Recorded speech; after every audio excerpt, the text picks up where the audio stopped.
You begin the day not in a warship, not wielding an axe, and not screaming on a windswept battlefield, but in the muted gray of a Viking longhouse, just before dawn. The fire pit in the center is mostly ash now, save for 1 or 2 ember glows that blink like lazy red eyes. You shift beneath the scratchy wool blanket.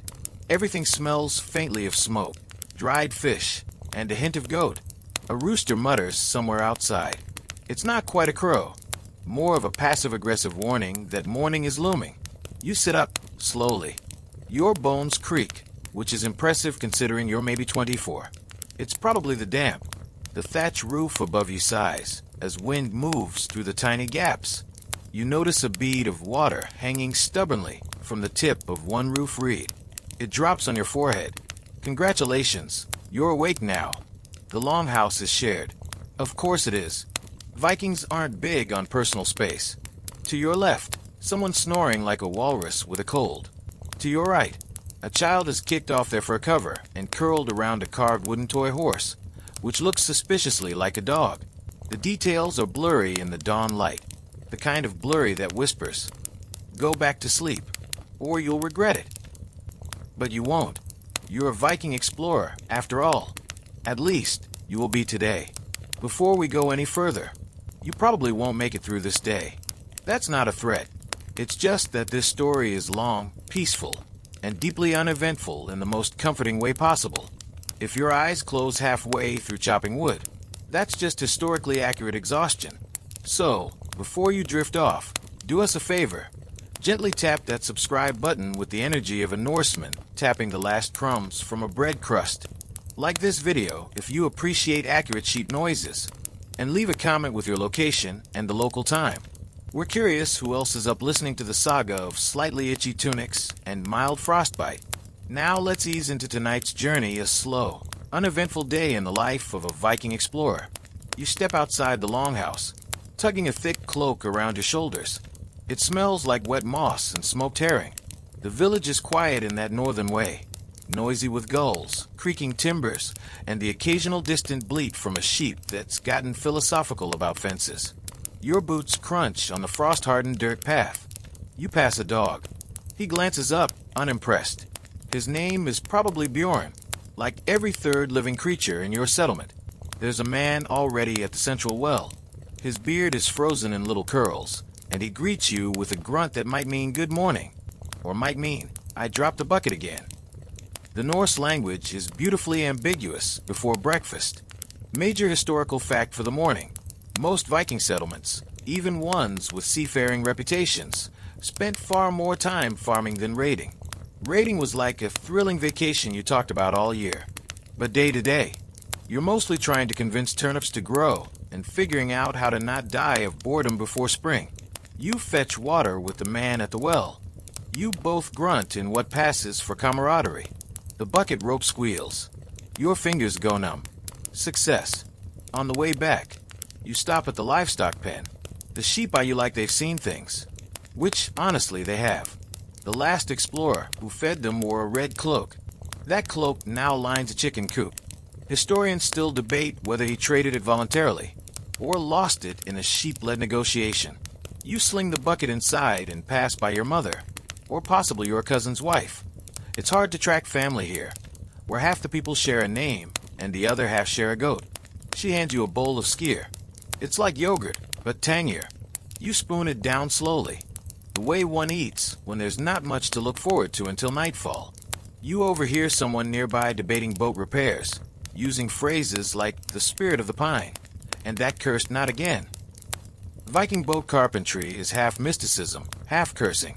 As the sun finishes its reluctant climb above the fjord, you begin preparing for the day's task, repairing nets for the next sea journey. Not that you're setting off today. Oh no, today is about the dream of sailing, which, ironically, starts with sitting in the mud and untying old knots. Obscure cultural tidbit. Viking nets were made of nettle fiber. Yes, nettle, the plant that stings you. Because apparently, medieval Norsemen weren't satisfied with one kind of suffering. You settle in next to the pile of tangled netting. The frost melts just enough to make the earth beneath you soft and cold, which is an impressive balance of unpleasant textures. Your hands move slowly. The same knot, over and over. Sometimes it feels like the net is tying you. A child runs by holding a stick. The stick is a sword. The sword is justice. The justice is loud. A breeze picks up, curling through the smoke holes of the village. It smells like pine, salt, and someone burning old fish oil again. You sigh. This is the kind of moment Viking poems conveniently leave out. No one writes an epic about mud and damp knees. Still, it's honest work. Boring, yes, but real. And now that your fingers are good and numb, it's time to gather driftwood. Of course it is. You stand from your knot-tying station with the grace of a tree stump rediscovering motion. Every joint mutters a personal complaint. But you're off now, walking the shoreline where seaweed tangles like abandoned ribbon, and the wind tries to blow wisdom into your ears, mostly by whistling directly into them. You squint toward the gray horizon. The sea is as calm as a sleeping ox, which is suspicious. You've seen this calm before. It usually ends in storms, or arguments about eel fishing. Your task is simple. Find driftwood to repair the cooking rack, or the boat, or the bathhouse floor. Honestly, the same few planks seem to rotate between uses, depending on the season and level of desperation. You spot a promising piece half buried, near a cluster of kelp. It's damp cracked, and just the right size to lug inconveniently across your back. You lift it. It smells like history and mold. Probably both. Historical fact of the day. Vikings had no word for privacy. The concept simply didn't exist in daily life. You bathed communally, slept communally, even dreamed loudly enough to wake neighbors. Solitude was more myth than reality. You drag the wood uphill. It thumps against your back in a rhythm you convince yourself is musical. It isn't, but the effort keeps you warm, and warmth is rare enough to appreciate, even if it comes with splinters. As you pass the blacksmith's hut, you pause. Sparks fly from the open doorway like impatient fireflies. Inside, a woman hammers metal into something vaguely axe-shaped. You nod. She doesn't nod back, but her goat does. The blacksmith's hut smells like burned leather and iron ambition. You remember learning that the best Viking tools weren't just functional. They were also a little dramatic. Everything here must do double duty. Cut wood, defend honor, and look good doing it. Obscure tidbit of the hour. Some Viking warriors wore eyeliner. Not for fashion, but supposedly to reduce glare.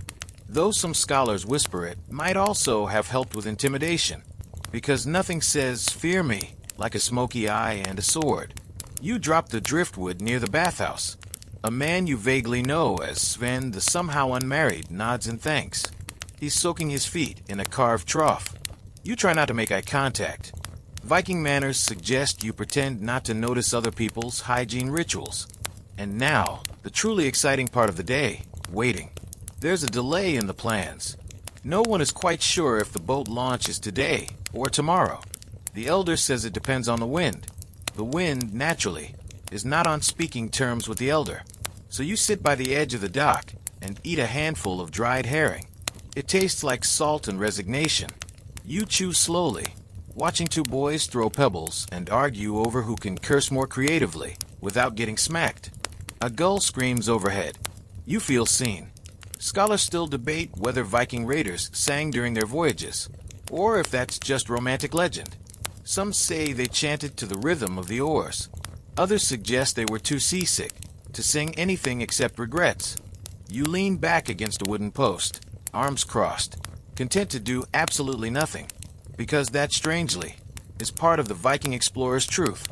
Most of the time, you're waiting. Waiting for the tide. Waiting for the thaw. Waiting for the chieftain to finish arguing with his wife, so you can get a decision about the boat. It's a life of patient anticipation and sore thighs.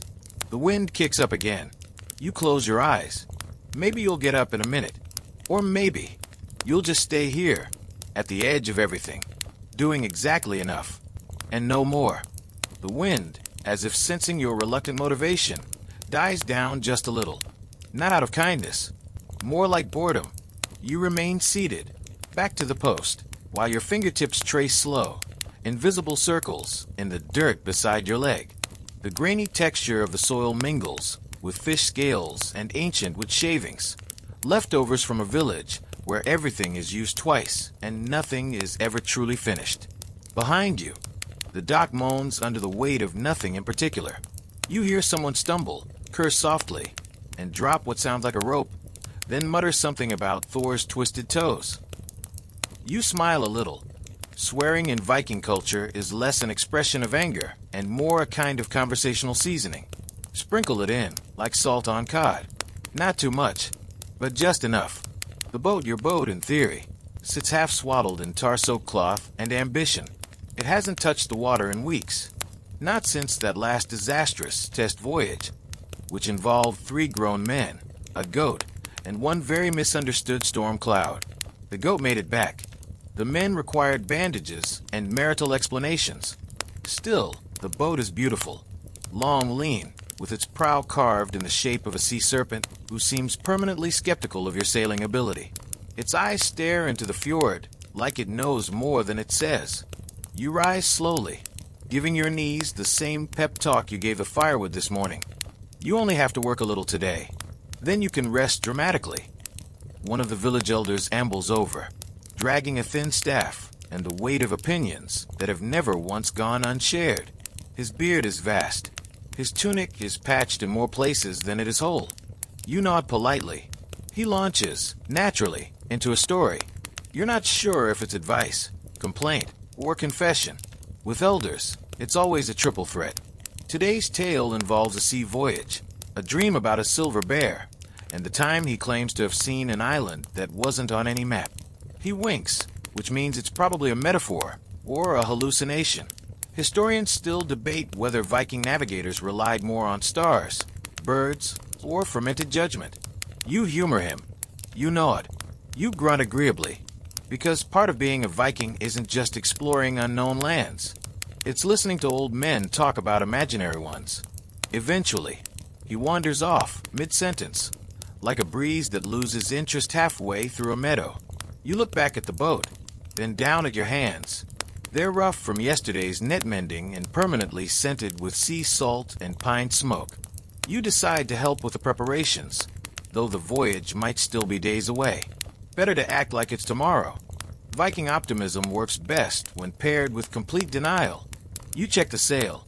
It's folded and rolled, but you unspool it slightly to inspect for holes.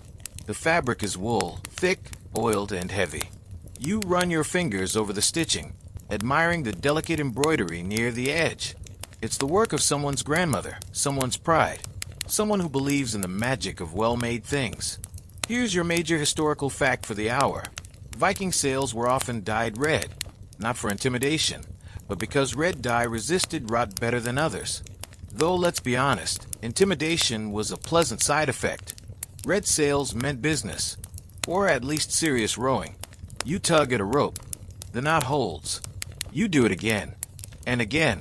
You whisper to no one, "I am the god of knots," which is technically a job title in some pantheons. Not this one, though.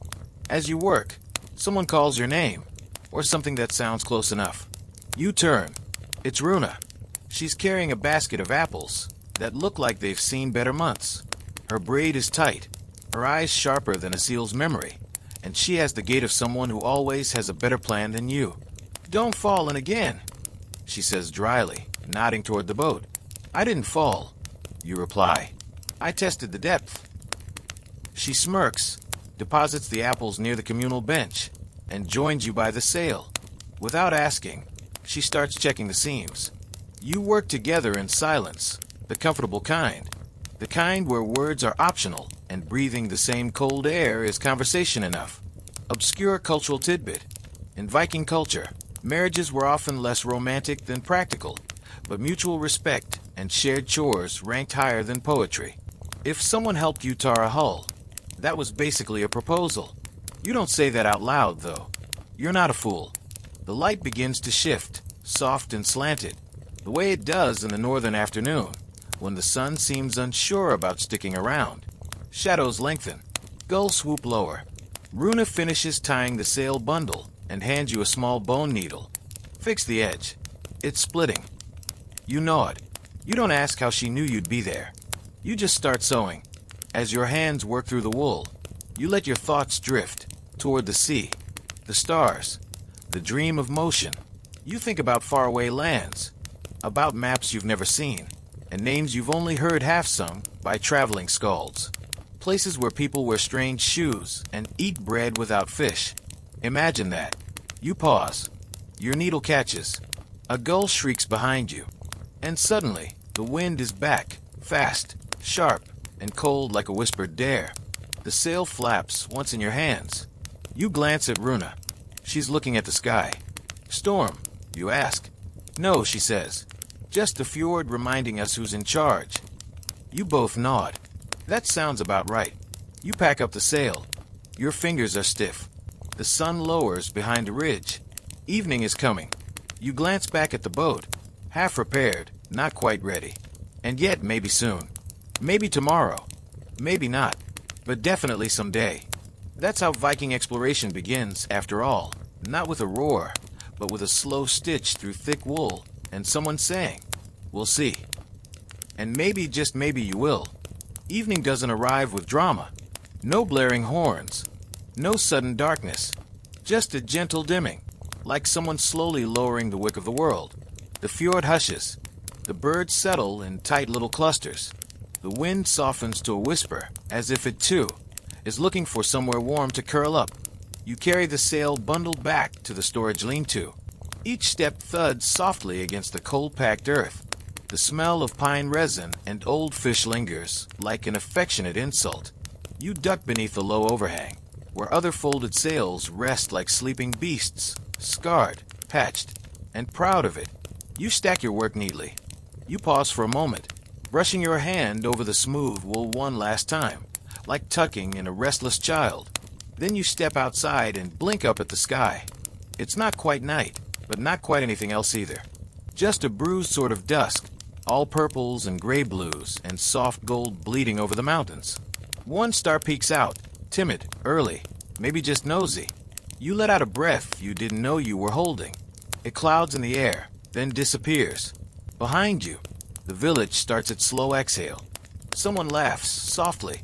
A child runs by, trailing a stick and a poem only they understand.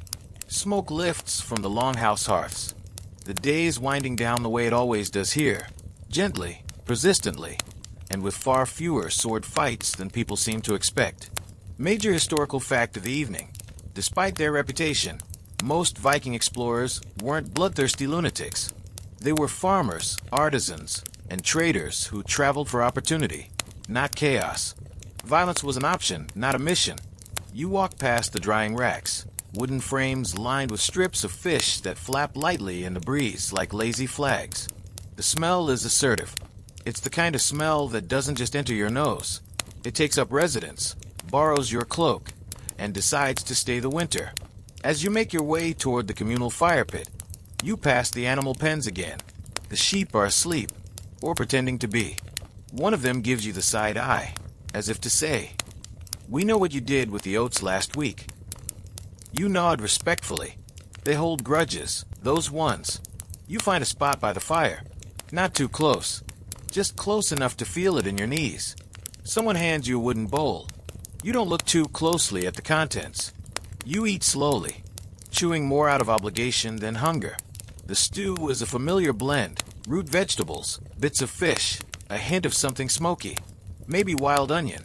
Maybe not. Viking cuisine is an adventure in assumption. Next to you, two elders argue about whether the sea was angrier last winter or the one before. They cite wave heights, the number of capsized buckets, and how many chickens were blown sideways. You sip your stew and smile. This is Viking oral tradition at its finest, measured in poultry and hyperbole. Obscure cultural tidbit. Viking drinking horns weren't used every day. Most folks drank from wooden cups or bowls. Horns were for special occasions, feasts, oaths, or when someone needed to look important while saying something questionable. A young woman stands and begins to hum. Not a song exactly, more like a tone the village knows by heart. It winds through the twilight, like smoke through rafters. It's the signal. Evening stories are about to begin. You lean back, bowl in hand, legs stretched toward the fire, and let the warmth and rhythm of the village settle around you like an extra blanket. The storyteller tonight is Eirik.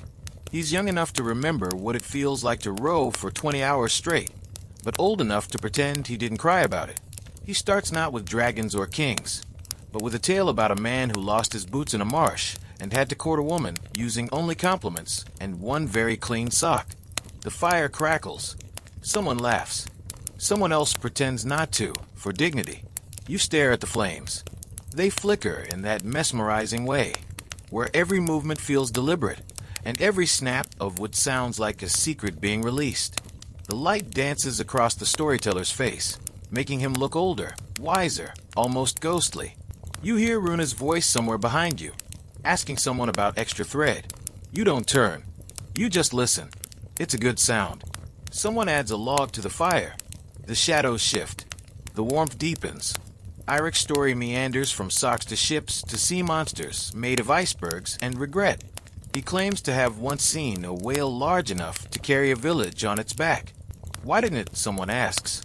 Poor property taxes. Eirik replies without missing a beat. You laugh quietly. Not because it's a great joke, but because it's exactly the right kind of nonsense for a sleepy Viking evening. Then, as if on cue, a quiet snow begins to fall.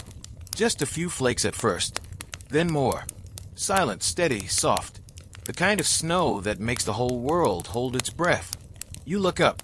The sky is full of stars now, and the snow catches the firelight as it drifts, glowing briefly before vanishing.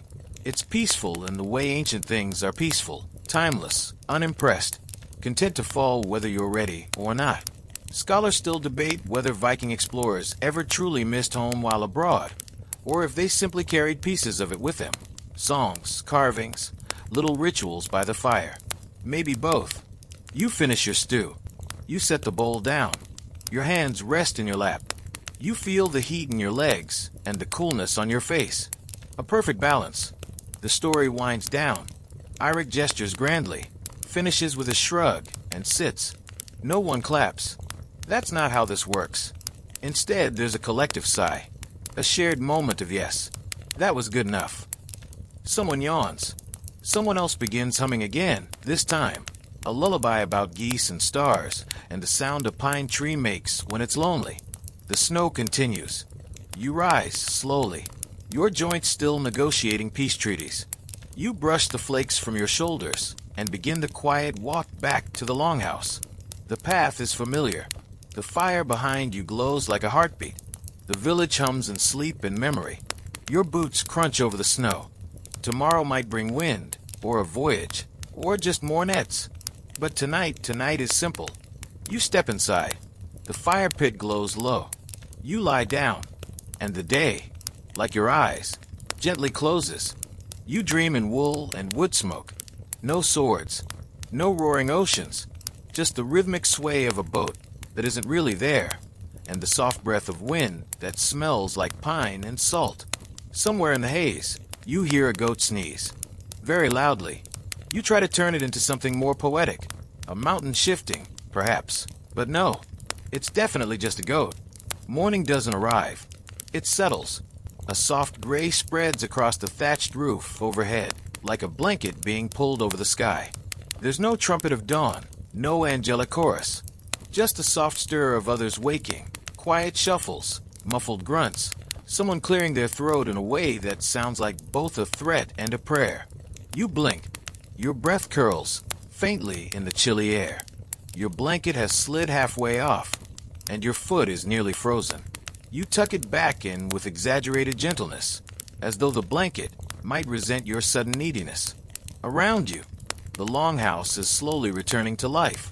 Someone stokes the central fire with the focus of a scholar and the mood of someone who still hasn't forgiven last night's stew. Flames begin to climb again, casting long shadows on the timber walls. They flicker over carved patterns, dragons, waves, endless spirals etched in wood with stories nobody quite remembers. You sit up. Your back complains. So do your knees. Your hair smells like old smoke and ambition. You run your fingers through it in a way that might resemble grooming. If you squint, still alive. Someone mumbles beside you. It's a voice you know. Halvard, probably. He says it every morning. You're fairly sure he doesn't mean it philosophically. You grunt in reply, which is the universal Viking for barely, but sure. Major historical fact of the morning. Most Viking longhouses were designed to be shared by multiple families, sometimes even extended kinship networks. Privacy was a flexible concept. So was hygiene. But warmth? That was sacred. You stand, stretch, and immediately regret it.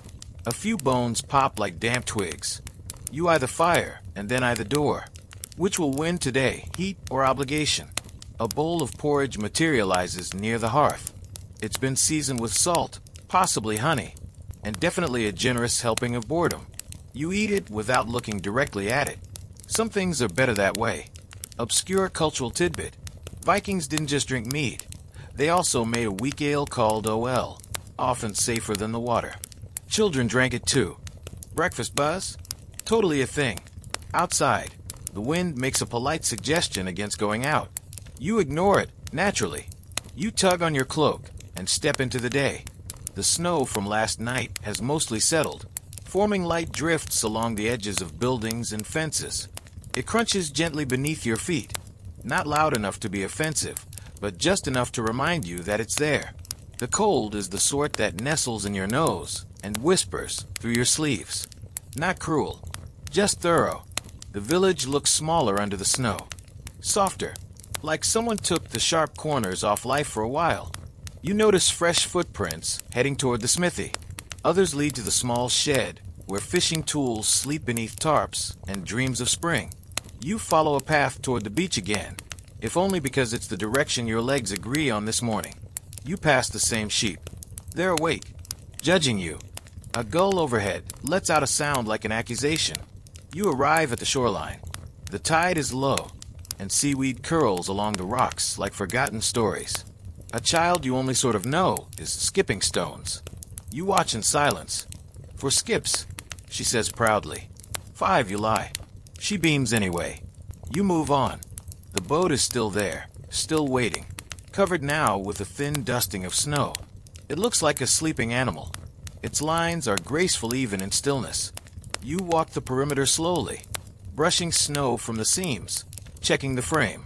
No cracks, no warps, no bad omens. You exhale. Not that you're leaving today, but it feels good to pretend. The morning drags its gray heels through the sky. Light filters and slow and wide. There's no urgency, no schedule, only rhythm. Scholars still debate whether Viking expeditions followed formal timelines, or if they simply left when the stars and stomachs agreed it was time. Some believe there were organized fleets. Others argue it was more like a particularly determined picnic.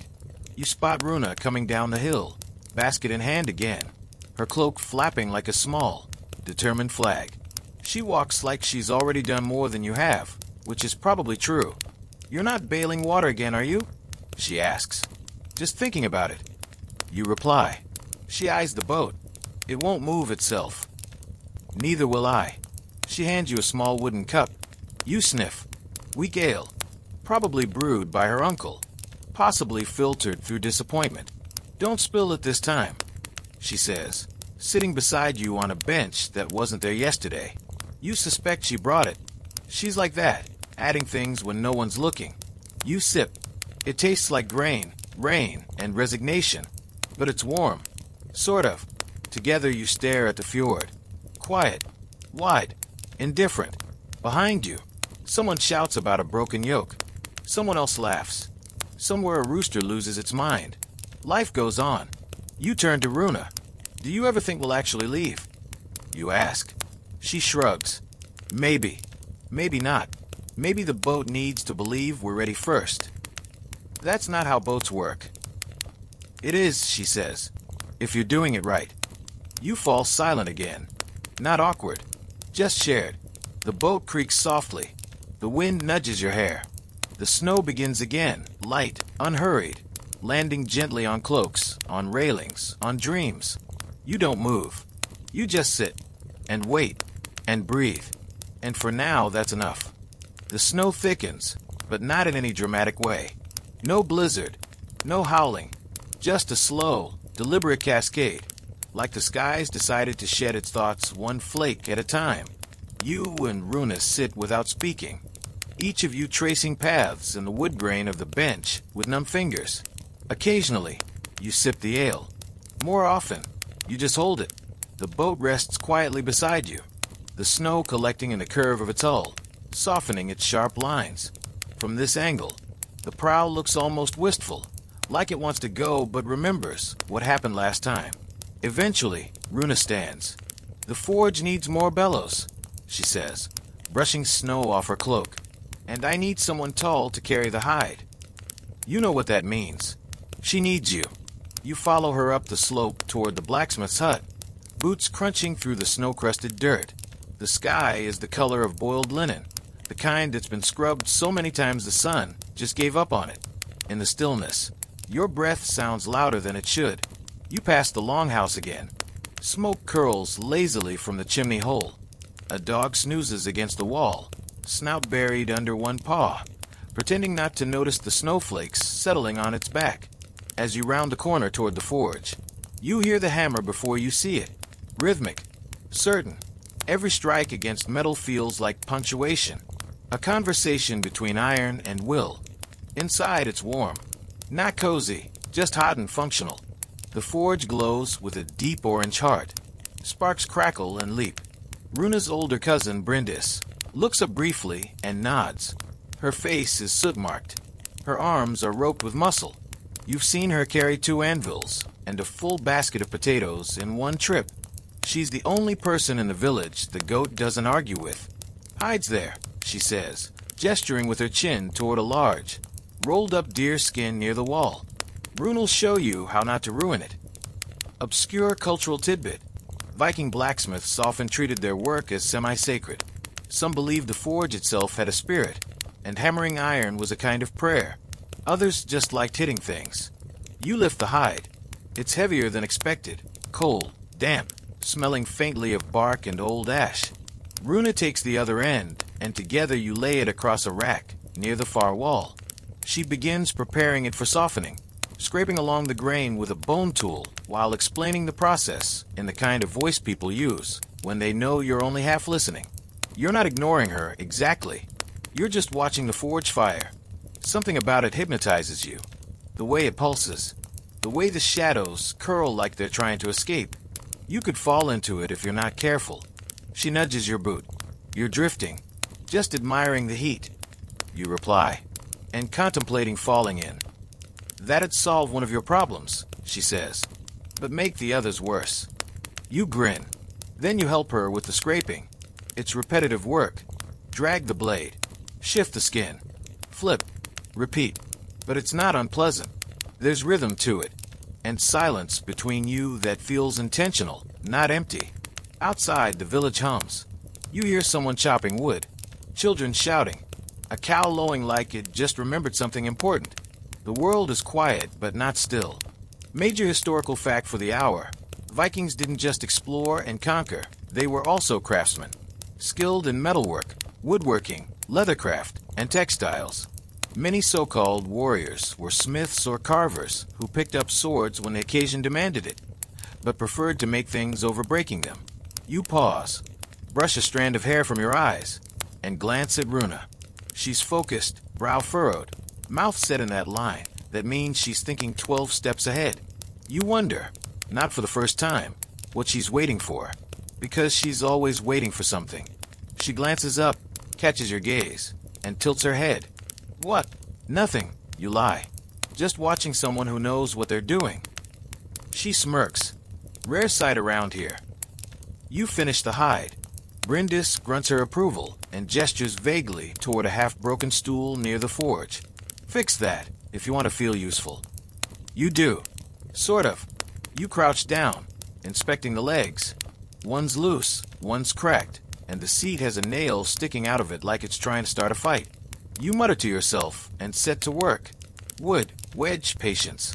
Runa leans over your shoulder once or twice, offering suggestions you pretend you don't need. The nail finally gives in after some persuasive hammering, and the stool, miraculously, stands. Obscure historical uncertainty. Some scholars argue that Vikings had designated repair days, communal fix-it gatherings, where tools and furniture were restored together. Others believe things were only fixed when they completely failed. Given the stool you just repaired, you suspect the latter might be more accurate. You sit on your repaired handiwork and stretch your legs toward the fire. Runa tosses a strip of dried meat your way. "For the worker," she says. "For the one who fixed your bench. You correct. You broke it last month." You pretend not to hear that part and chew slowly. The warmth of the forge sinks deep into your bones. You sigh, not dramatically, just enough to let your body know it's allowed to relax. Then you hear the bell, a single, hollow clang from the village center. Not an alarm, not quite, just a call, a summons. You and Runa exchange glances. "Meeting?" you ask. She nods. "Sounds like it." You rise together, brushing off with shavings and soot, and head outside. The cold hits you in the face like a polite slap, a reminder that this is not the forge anymore. You walk down the hill as others emerge from homes and huts. Figures wrapped in wool, in fur, in curiosity. They gather in a rough circle near the elder's platform. Really just a big flat stone someone dragged into place a generation ago because they were tired of meetings being ankle-deep in mud. Elder Arner stands atop it, hunched but unshakable. He raises his arms. "News from the southern shore," he announces. His voice is thin, but it cuts through the air with the precision of someone who's been talking longer than most people have been breathing. "A trader came through. Said there's been sightings. Of sails. 4-in-1s. A murmur rolls through the crowd like wind through pine. He pauses. "Could be merchants," he continues. "Could be scouts." Someone spits. Someone else crosses their arms. We prepare. Not for war, but for movement. You glance at the boat. It's not ready, but neither are you. And maybe that's the point. The crowd disperses the way cold mist lifts, slowly, with murmurs and glances that carry more questions than answers. You watch them filter off into clusters of 3 or 4, already whispering about foreign sails, strange cargoes, and whether this means gold, danger, or, God's help you, taxes.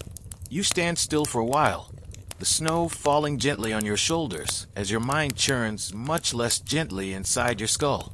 Foreign sails. That could mean anything from opportunity to absolute, world-altering chaos. It could be simple trade, a shared song, or the kind of misunderstanding that ends in awkward acts-based diplomacy. Runa stands beside you, arms folded, her face unreadable. "What are you thinking?" you ask, after a long silence. She shrugs. "I'm thinking I should have salted the fish better. If we trade with them, I don't want to be known as the girl with sour cod." You snort. She doesn't smile, but the corner of her mouth lifts half a finger's width, which, for Runa, is basically a laugh riot. You both start walking toward the storehouse, more out of habit than purpose. The wind brushes across your face, gentler now, as if it's waiting too. The storehouse looms ahead, a squat wooden structure built to look unimpressive and mildly suspicious. Inside, the air is thick with the scent of dried meats, old straw, smoked fish, and the general perfume of emergency rations no one wants to eat unless things go very, very wrong. You check the supplies mechanically. Sacks of barley, crates of dried herring, a basket of suspiciously shriveled turnips. It's not glamorous work, but it's grounding.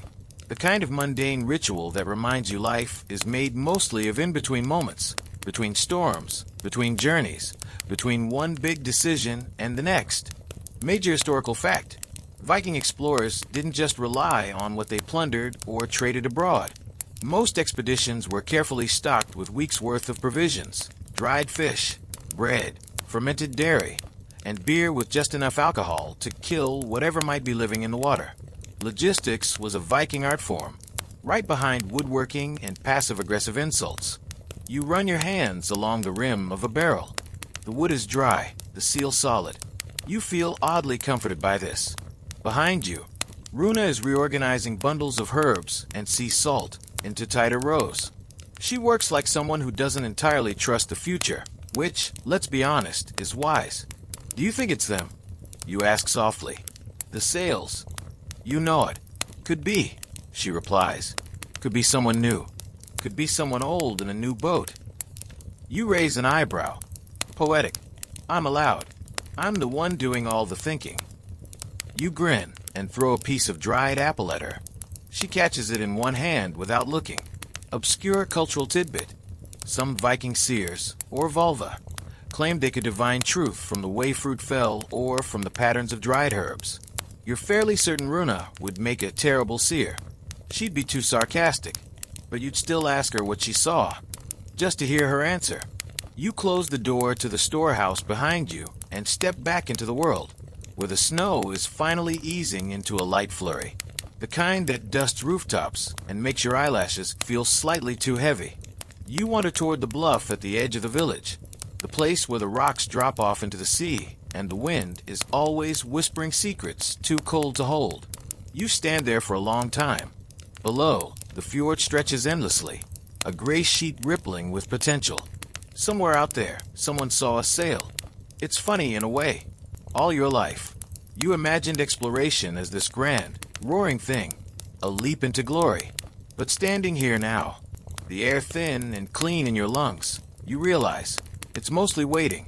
It's gathering supplies. It's checking knots. It's hoping your friend salted the fish well. It's watching the horizon like it might wink back. Scholars still debate whether Viking explorers navigated mostly by landmarks, stars, sunstones, or sheer stubbornness. You suspect the answer is all of the above, plus a little luck, and a lot of pretending you know what you're doing. The wind nudges your shoulders again. You pull your cloak tighter and start to walk back. You stop near the animal pens, not because you want to, but because they're in the way.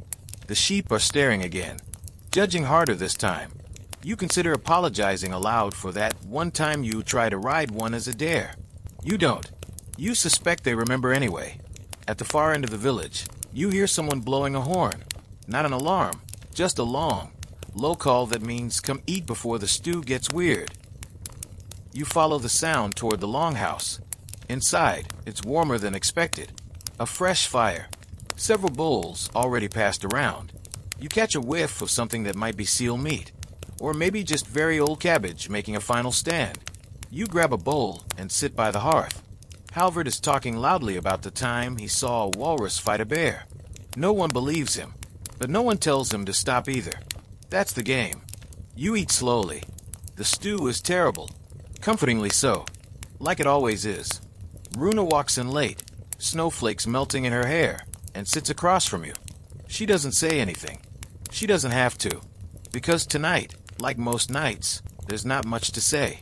Just the sound of chewing, crackling fire, and the knowledge that tomorrow might change something, or might not.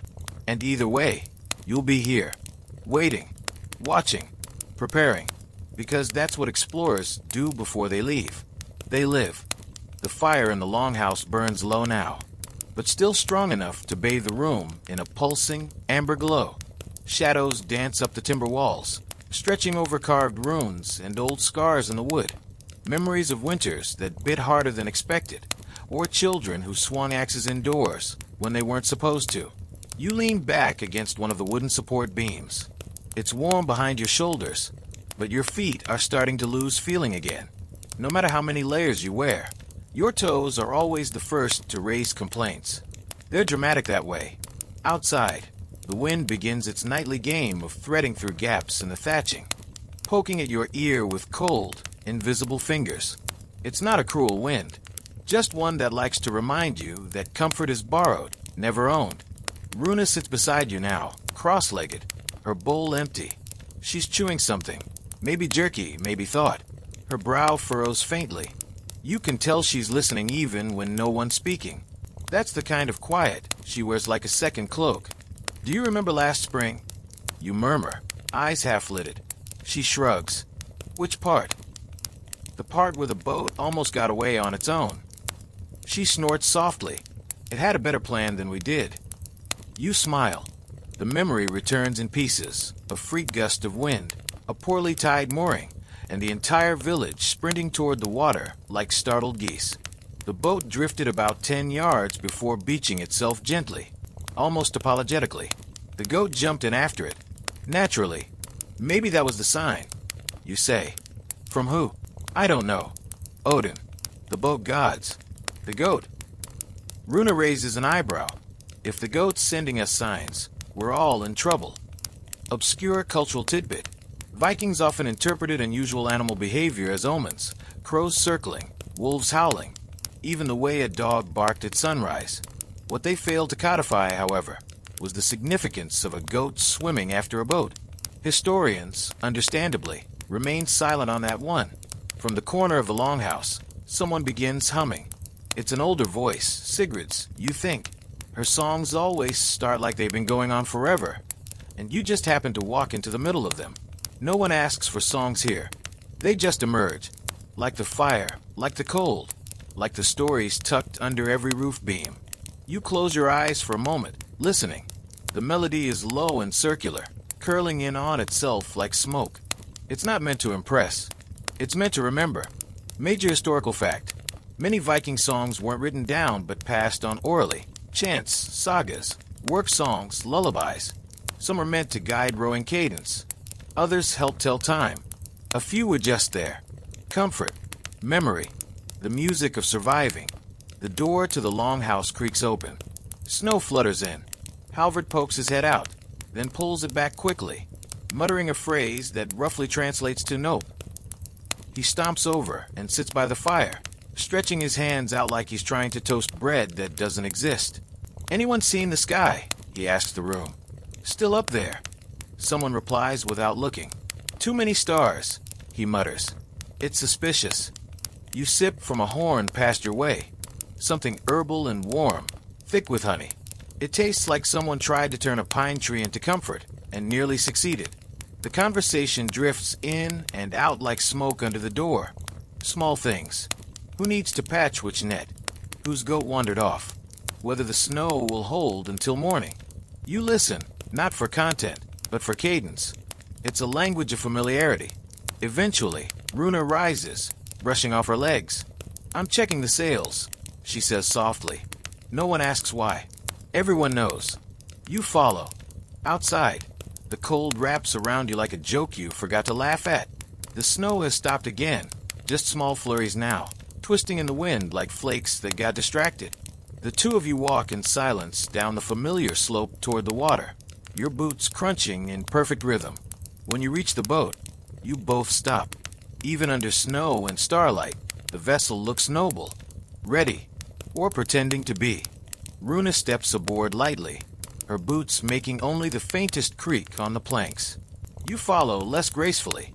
She begins unwrapping the sail bundle from the mast, untying it in slow, practiced motions. You help her spread the sail gently, inspecting each seam in the moonlight. The wool catches bits of snow, the occasional flake melting against your fingers as you run them over the stitching. It's holding, she murmurs. For now, you reply. You both know what's coming, even if it doesn't come tomorrow. Because the sails, like the village, don't wait forever. There's a quiet moment where the wind catches the edge of the sail and lifts it just slightly.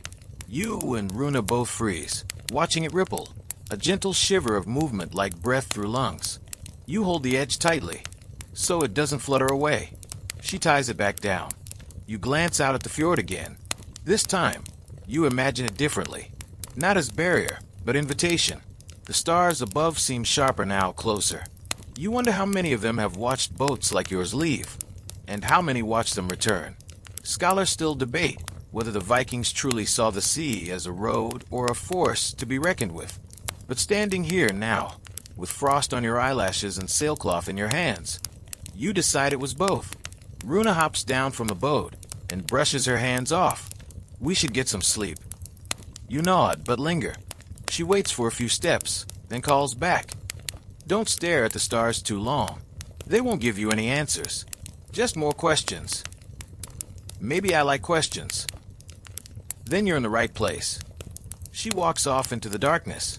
You stay a little longer, hand resting on the wood, listening, not to voices, but to the stillness, the way it settles, the way it waits, like the boat, like you. You stay by the boat until the wind no longer feels poetic, and your knees start sending sharp, bureaucratic complaints to your brain. Then, at last, you step down onto the snow-packed earth with a sigh so long it could have been written in runes. The path back to the longhouse is darker now. The moon, once bold, has slipped behind a shawl of clouds, as if even it needs a nap. Your footsteps crunch through the snow with a rhythm only you can hear. The village is asleep, mostly. Quiet houses, closed shutters, a faint glow here and there where someone hasn't quite given up on the fire. You pause outside the longhouse. There's something about this moment, the stillness, the press of night, the boat anchored like a secret behind you. That makes you linger. Not out of hesitation, just reverence.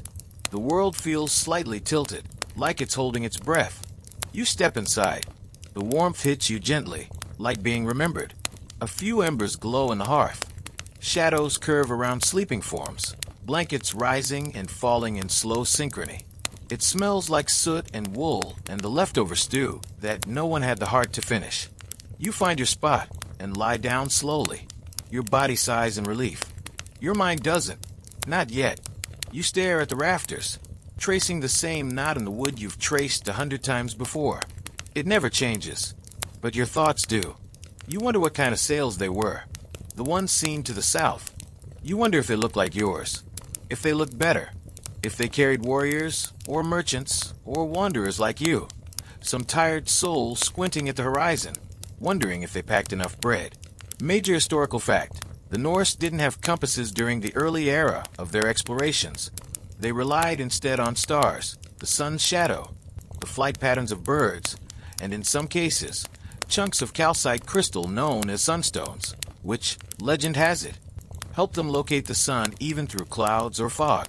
Scientists are still debating whether these stones truly worked, or if they were just a medieval equivalent of positive vibes.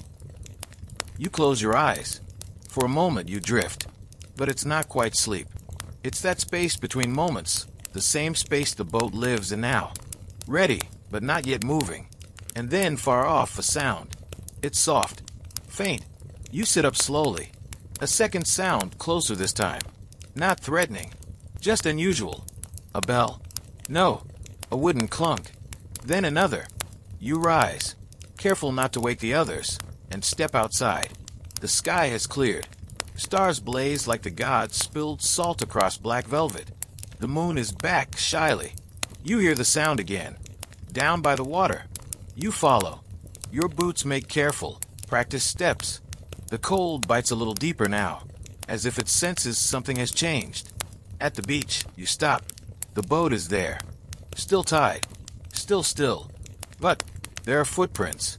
Fresh ones. You crouch and run a gloved hand along one of them. Slightly smaller than yours. Barefoot. Barefoot? That shouldn't happen. Not in this snow. You stand and turn toward the shore. Nothing. The water laps gently. The kind of motion you only notice when you're listening. Then something glints. Out there, far on the horizon. A shimmer. A flicker. A single distant flame. No, it's not fire. It's a reflection of a sail. White or pale. Or just unfamiliar. You blink, and it's gone. The fjord looks empty again. But you know what you saw. You remain still, wind whispering through your cloak. For once, it doesn't feel like it's mocking you. It feels like it's watching, too. Obscure cultural tidbit. In some sagas, there are stories of Draugr, the undead, wandering the edges of life and sea. But less known are the tales of Skuggabator, or shadow boats. Ships seen by only one person at a time, often at night, often silent. Were they omens, warnings, or just tricks of the eye when the soul's too restless to sleep? You rub your eyes, then look again. Nothing. The water is water. The snow is snow. But the footprints, they remain. You follow them a few paces. They stop near the shore. Not turned back. Not running. Just gone. You shiver. Not from cold this time. You return to the longhouse with slower steps. Inside, the fire has caught a second wind. Someone stirred it in your absence. Runa, perhaps. Or maybe the fire just likes drama. You lie down again. You stare at the same knot in the ceiling. But now it looks different. Like a question mark. And though your body aches, and the room is warm, and the night is late, sleep does not come quickly. Your thoughts float. Across the fjord. Into the dark. Following that pale shimmer that may or may not have been there. Because tomorrow, maybe, you'll ask someone if they saw it too. But tonight you carry it alone. And somehow that feels right. Like something ancient has tapped you on the shoulder and whispered soon. You wake before the others, though you can't say what pulled you from sleep. There's no sound, no shift in light, just that faint stirring inside your chest. The kind that says, get up. Something is happening, even if nothing is. The longhouse is still cloaked in the velvet gray of pre-dawn. No embers in the fire pit now, just a hollow bowl of ash and a few faint trails of smoke, like ghosts warming their hands on yesterday's fire. You sit up slowly. The air is sharp against your skin. Not freezing, but decisive. It means business. Everyone else is still asleep, or at least pretending. Blankets rise and fall in slow rhythms. You step lightly over a tangle of limbs and cloaks. Someone mutters in their sleep. You pause, just for a heartbeat, then slip outside. The snow crunches beneath your boots, but softly. The way old bread crumbles, not loud, but definite. The cold bites your cheeks immediately, but it's not cruel. More like a mother tugging your sleeve. You forgot your hat, dear. Again, the sky overhead is endless and empty, save for the faded trace of the moon being swallowed by the coming dawn. Stars flicker in retreat. The fjord lies still, cloaked in a skin of mist, so thin it barely counts as fog.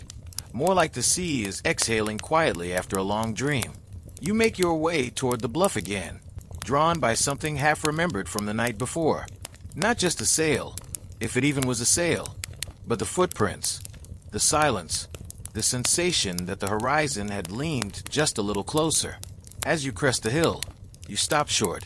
The boat, your boat, is uncovered. The sail is up, just a little, not billowing, not flapping, just lifted, as if it had stretched in its sleep. You descend slowly. No one else is around. No tracks in the snow, but yours. You circle the boat once. Everything is in place. Ropes tied, oars stacked. The hull dusted with frost, but undisturbed. And yet, the sail whispers as you approach. Not from wind, it's barely stirring. No, this sound is softer, like fabric remembering something. You reach out and run your fingers along the edge. It's damp, cold, real. Major historical fact. Viking sails were often left rolled and lashed unless the boat was actively in use. Raising the sail, even partway, was a signal. Preparation, movement, intent. To see a sail even half lifted without orders was rare, and usually meant someone had plans. Or dreams. You lower the sail gently, checking the knots. Everything is secure. And yet, you look back toward the water. No reflection, no sail, just low fog and the lapping hush of tide. You turn, and there she is, Runa, wrapped in her thick cloak, hair still in its sleeping braid, boots unlaced. You saw it again, didn't you? She says, voice low. You don't answer right away. She walks up beside you, her breath visible in the pale air. She looks down at the boat, then up at the horizon. I didn't sleep either, she adds. You study her face. Not afraid.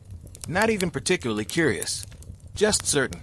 Like she already knows the answer to a question you haven't asked. I think it was real, you finally say. Of course it was, she replies, as if that were obvious. Obscure cultural tidbit. Some Norse believed that dreams, especially ones that repeat, could be sent by gods or ancestors.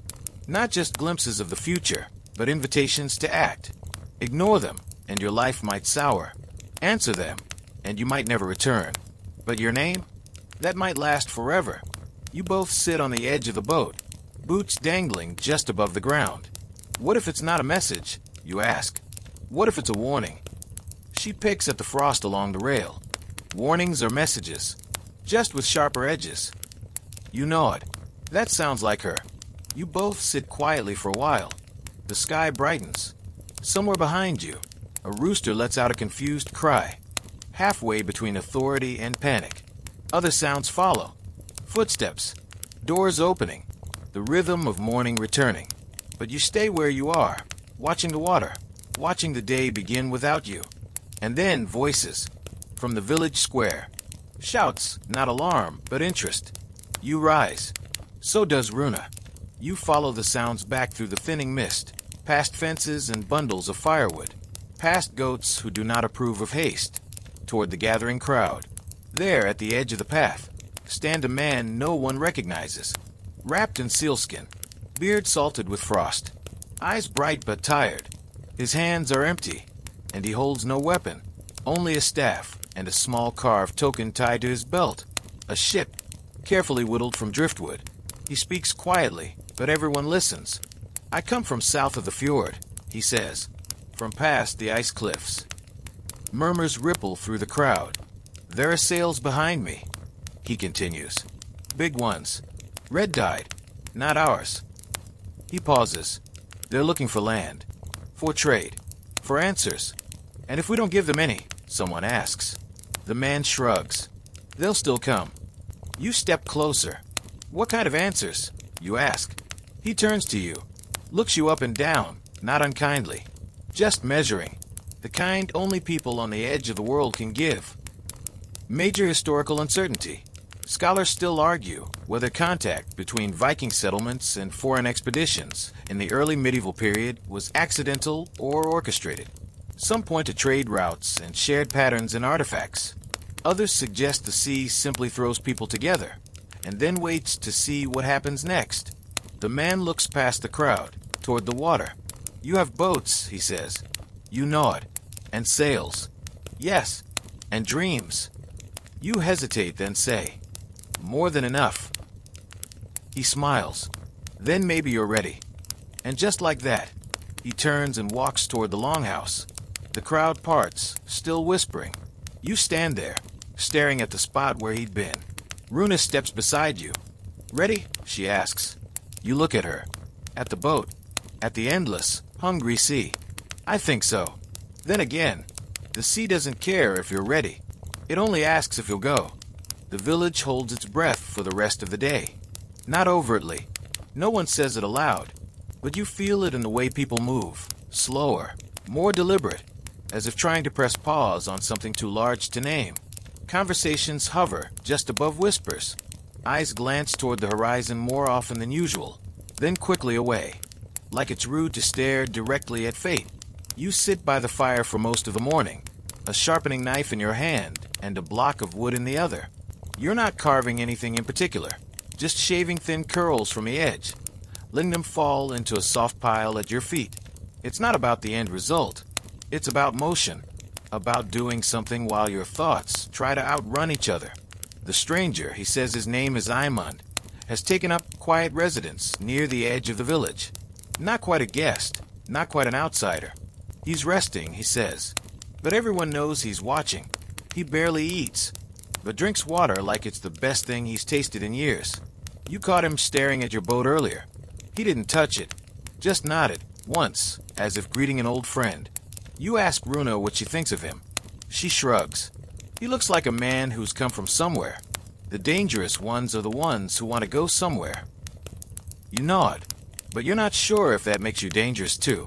Because you do. Want to go somewhere, even if you still don't know where. Major historical fact, Viking expansion wasn't just about raiding. Many expeditions were focused on settlement, trade, and exploration. Norse settlers reached the British Isles, Iceland, Greenland, and even North America, hundreds of years before Columbus sailed anywhere. But most of those voyages began just like this one, with waiting, with wondering, with boats that weren't quite ready and leaders who weren't sure if they were. You wander down to the shore again. The boat is dry now. The snow has melted in streaks, leaving faint salt lines across the hull. You kneel beside it and run your hand along the curve of the side. The wood is cold, but smooth. There's a strength in it you hadn't felt before. Not just something built, but something alive. It's strange how a thing can become more than itself when you spend enough time staring at it, fixing it, worrying over it, dreaming about where it might go. Obscure cultural tidbit. Vikings believed in the spiritual significance of objects, especially those that traveled. Ships, swords, even cloaks were seen as extensions of the soul. A ship wasn't just wood and sail.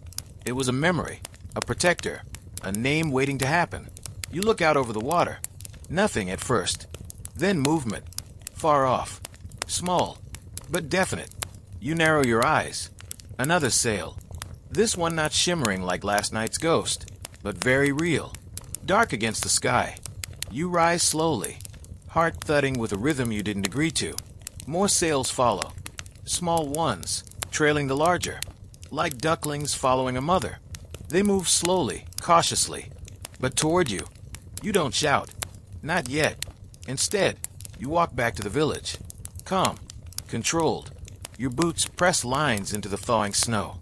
The first person you see is Brindis, sharpening a blade at the forge. They're here, you say. She looks up, eyes narrowing. She doesn't ask who. Word spreads like wind across dry grass.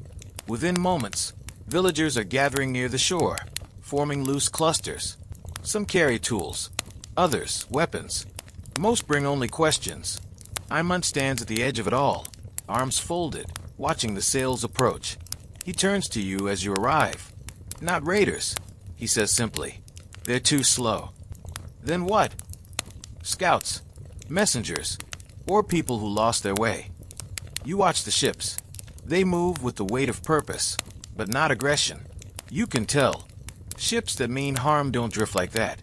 They loom. Still, the tension hums. Halvard mutters something about sharpened spears. Runa appears beside you, tucking a dagger into her belt with the same energy one might use to tuck in a child. Do we speak first? You ask. No, she says. We let them try. Major historical uncertainty. First contact moments between Viking settlements and foreign ships were rarely recorded in full detail. What little we know comes from sagas, half-truths wrapped in verse and hindsight. Some ended in alliances, others in fire. Most, we assume, were quieter, measured, full of long silences and unsure glances, because no one writes sagas about awkward introductions. The ships reach the shallows. The largest runs gently aground, anchors set with a practiced hand. A gangplank lowers. You all wait. Nothing moves. Then footsteps. 3 figures descend. 2 in cloaks, 1 in armor, so lighted barely counts. No weapons in their hands. Only a banner. White cloth. A circle woven into the center. Unfamiliar. They step onto the shore with careful feet, as if the land might not like them. The villagers do not approach, nor do they retreat. They simply wait. The lead figure speaks. Not in your tongue, but not far from it.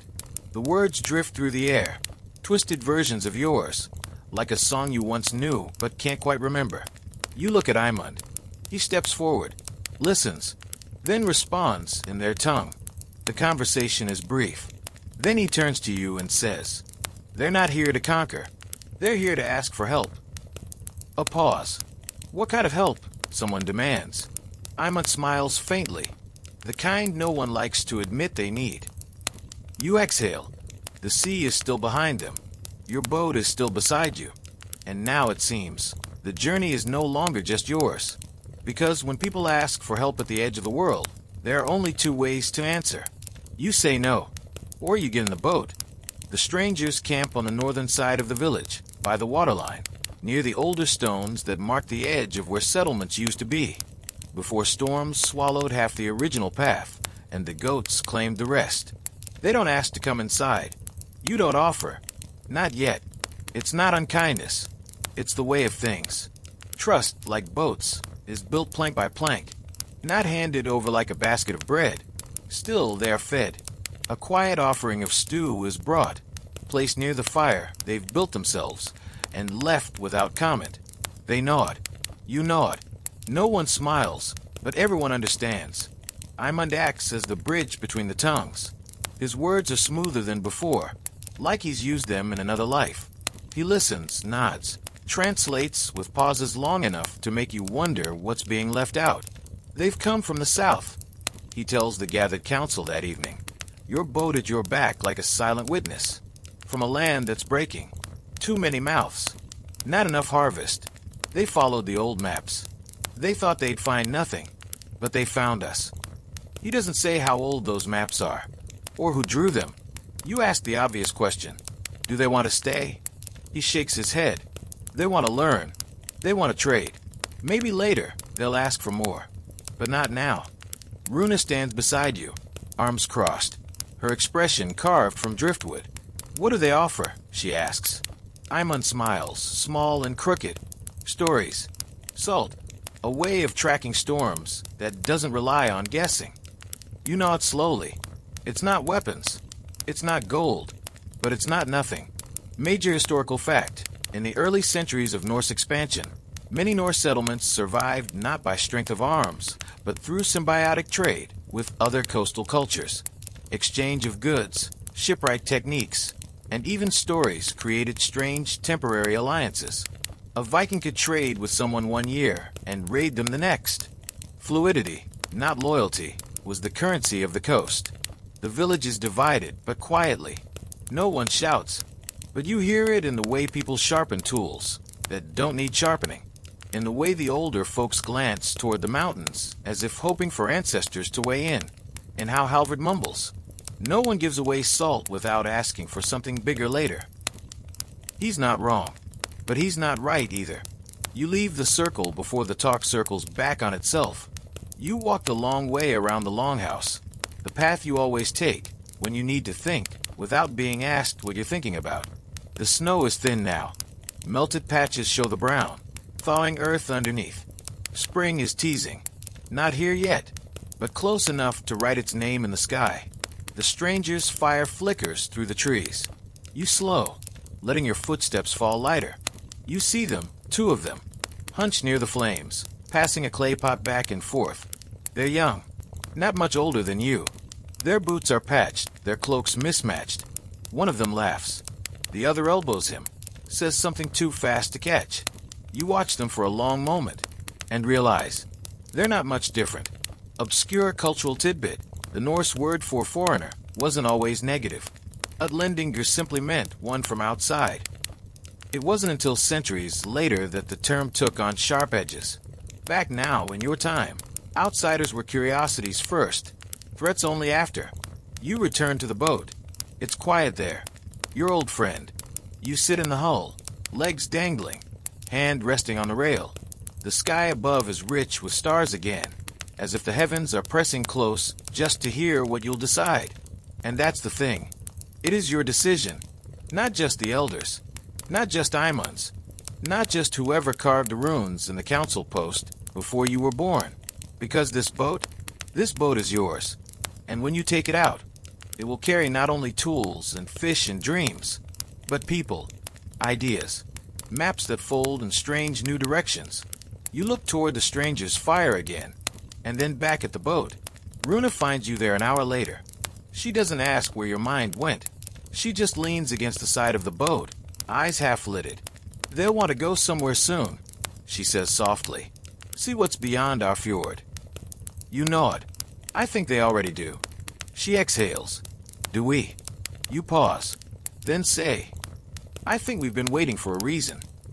Maybe this is it. Maybe. She reaches into her pocket and tosses something into your lap. A small carved token.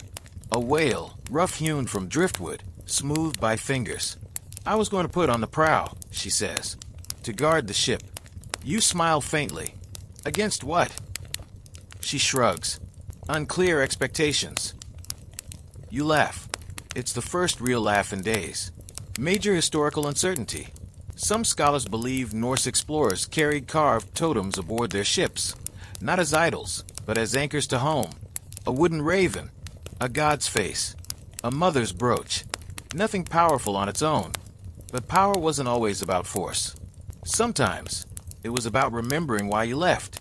You close your hand around the whale, and the boat suddenly doesn't feel empty anymore. Tomorrow will come fast. You know it. The strangers will ask. And you will have to answer. Not with words, but with sails. Dawn arrives in a hush. Not a golden one. Not the kind painted in poems or carved into bardic memory. No, this dawn is gray and quiet and slow to unfold, like a reluctant curtain pulled back from the stage of another cold northern day. You're already awake before the first light creeps over the ridge, though you're not sure if you ever truly slept. The carved whale still rests in your hand. It's warm now, or at least not cold, and its weight has settled into your palm like it belongs there. A small guardian for an uncertain voyage. A reminder that even the most massive creature begins as something small. You rise quietly. The others still curl beneath fur and wool. Someone snores. Someone else murmurs in their sleep.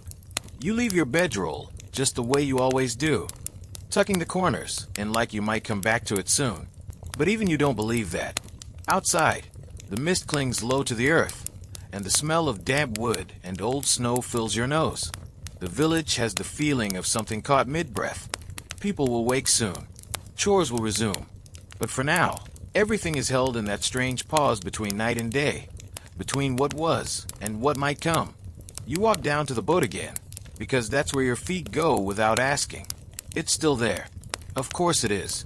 You half expect it to have moved in night, maybe turned itself toward the sea, maybe pulled up anchor and floated into legend. But no, it waits, quiet and indifferent, like all boats before a journey.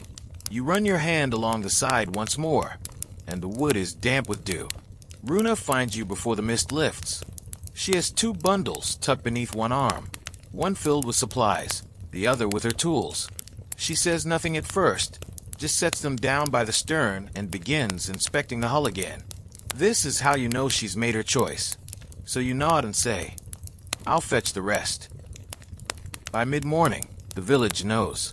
Not because of any announcement, but because they see you both, preparing, packing small bundles of smoked fish and barley bread, dried herbs and pitch, mending the last lines, checking the sail again and again and again, sharpening tools that you may not need, folding extra cloaks, and because they know, they begin to help, quietly, without speeches.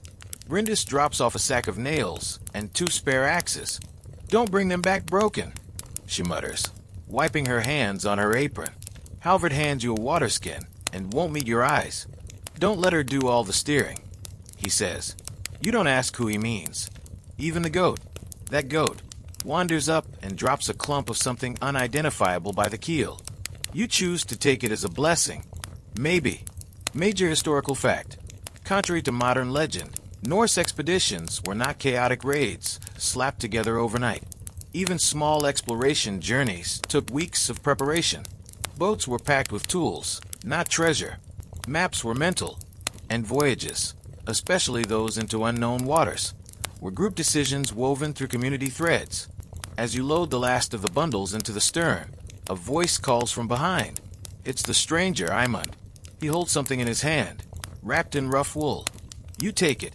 Inside is a stone, oval, pale, and semi-transparent, smooth like water-worn glass. A sunstone, he says. You blink. I thought those were just stories. He grins. Everything is, until you use it. He shows you how to tilt it, how to catch the light inside. You watch, mesmerized, as it gleams in your palm, like a star trapped inside a pebble. Obscure cultural tidbit.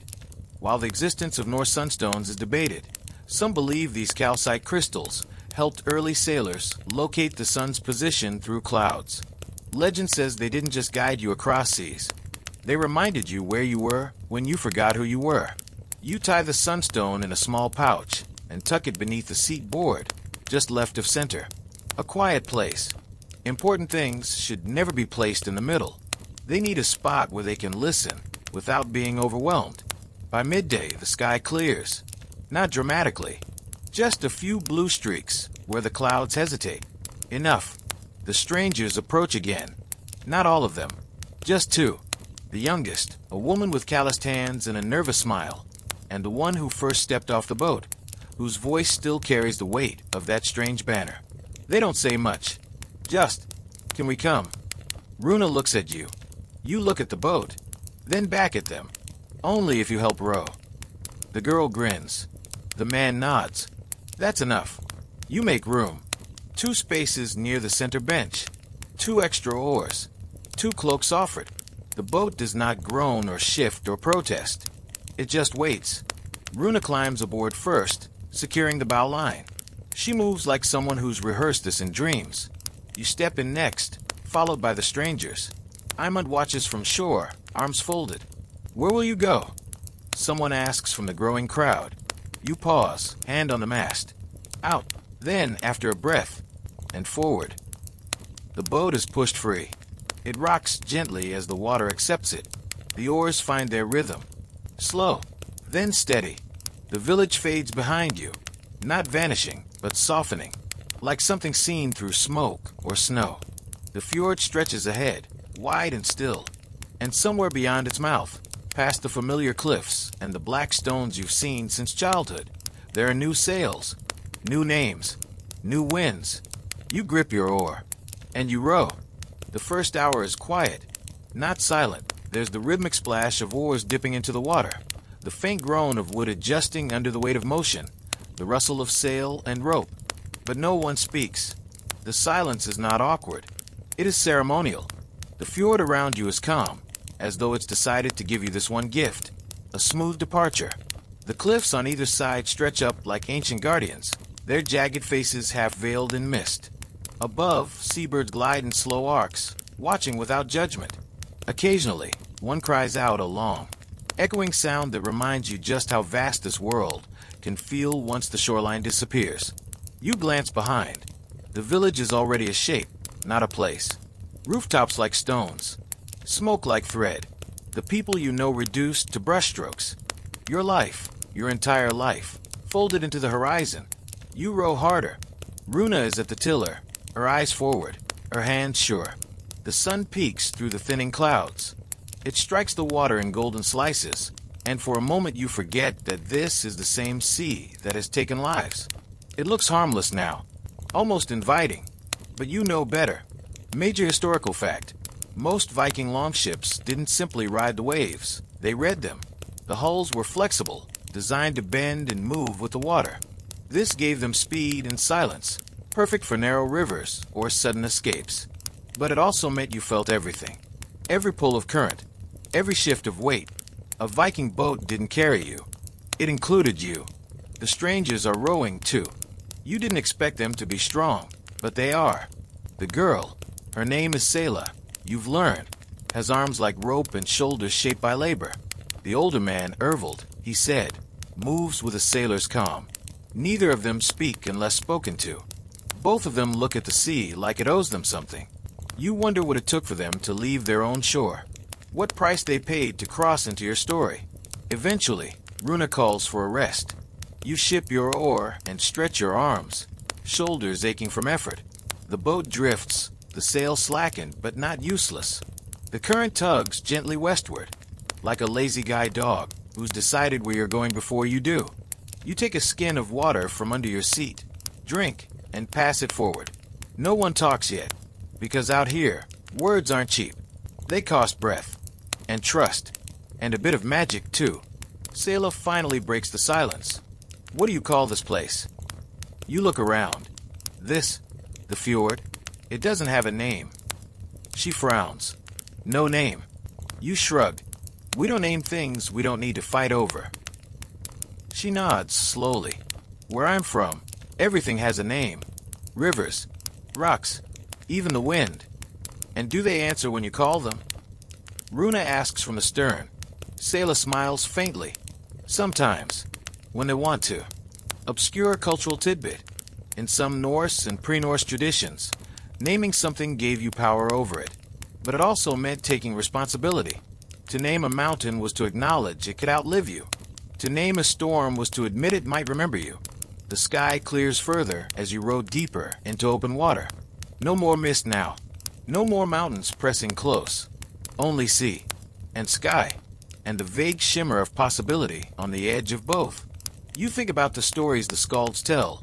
Those songs of faraway islands, endless sunlight, land where milk flows in streams, and women wield fire with bare hands. You never believed them. Not really. But out here, under this big sky, with no land in sight, and no certain path ahead, you begin to wonder. Not whether they were true, but whether they were trying to be. Because stories aren't about facts. They're about faith. And you, suddenly, are full of it. Major historical uncertainty. There are scraps of maps from early Norse explorations. Strange islands that appear only once, then vanish in later versions. Some think they were mistakes. Others believe they were real places seen only by certain eyes, in certain moods of the sea. Cartographers are still arguing. The sea, for its part, doesn't care. You pass a small pod of whales just before midday. They rise and fall with effortless grace, the sound of their breath loud in the still air. Runa slows the boat. No one rows. You all watch, silently, reverently. Sayla's eyes are wide. Ervold clutches the rail, as if steadying himself against awe. One of the whales breaches, fully. A smooth arc, then a crash of foam and joy. The sound echoes across the water like laughter too large to contain. You breathe in, and for a moment, nothing else exists. Then it's gone, and you are small again, and the sea is very, very big. Good omen, Runa says softly, gripping the tiller with renewed strength. You nod, because you want it to be, because you have no idea what you're rowing into. But the water is smoother now. The wind is picked up just enough. You let the sail out, and the boat begins to move on its own. Faster, forward, steady, the kind of movement that feels like an answer. You glance over your shoulder. No land in sight, just blue, and the slow, powerful rhythm of new things beginning. You don't speak, but inside your chest, something hums, something old, and you realize you're not rowing away from home. You're rowing toward it. You just haven't found its name yet. By late afternoon, the sea becomes a mirror, not perfectly smooth, but quiet, soft, reflective.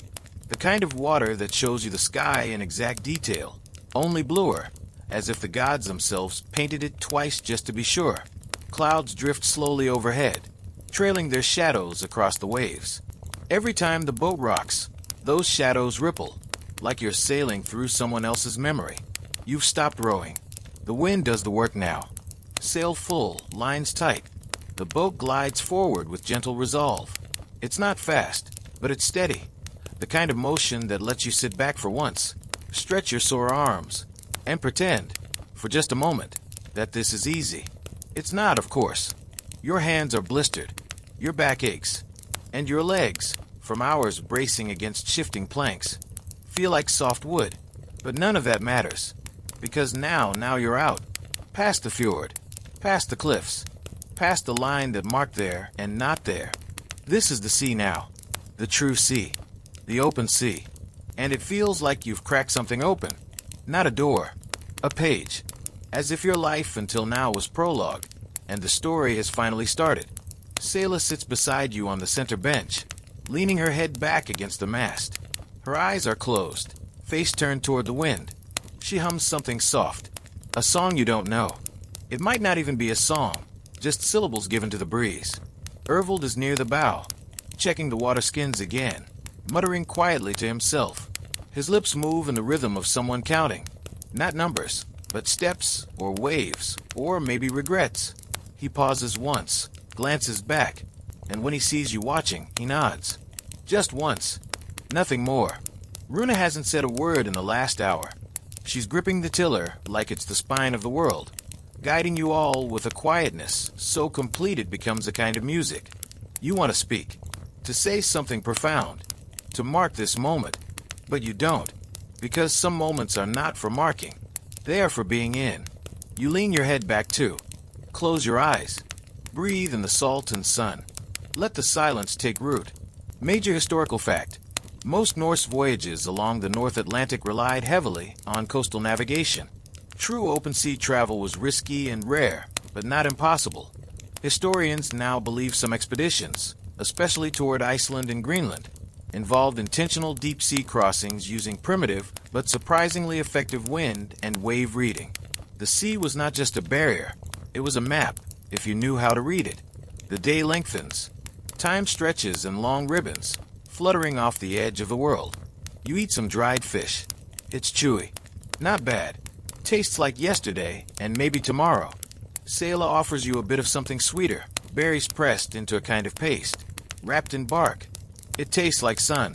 You thank her with a nod. You ask her where she's from. She says the name, but it's thick with vowels and sand. You don't know the place.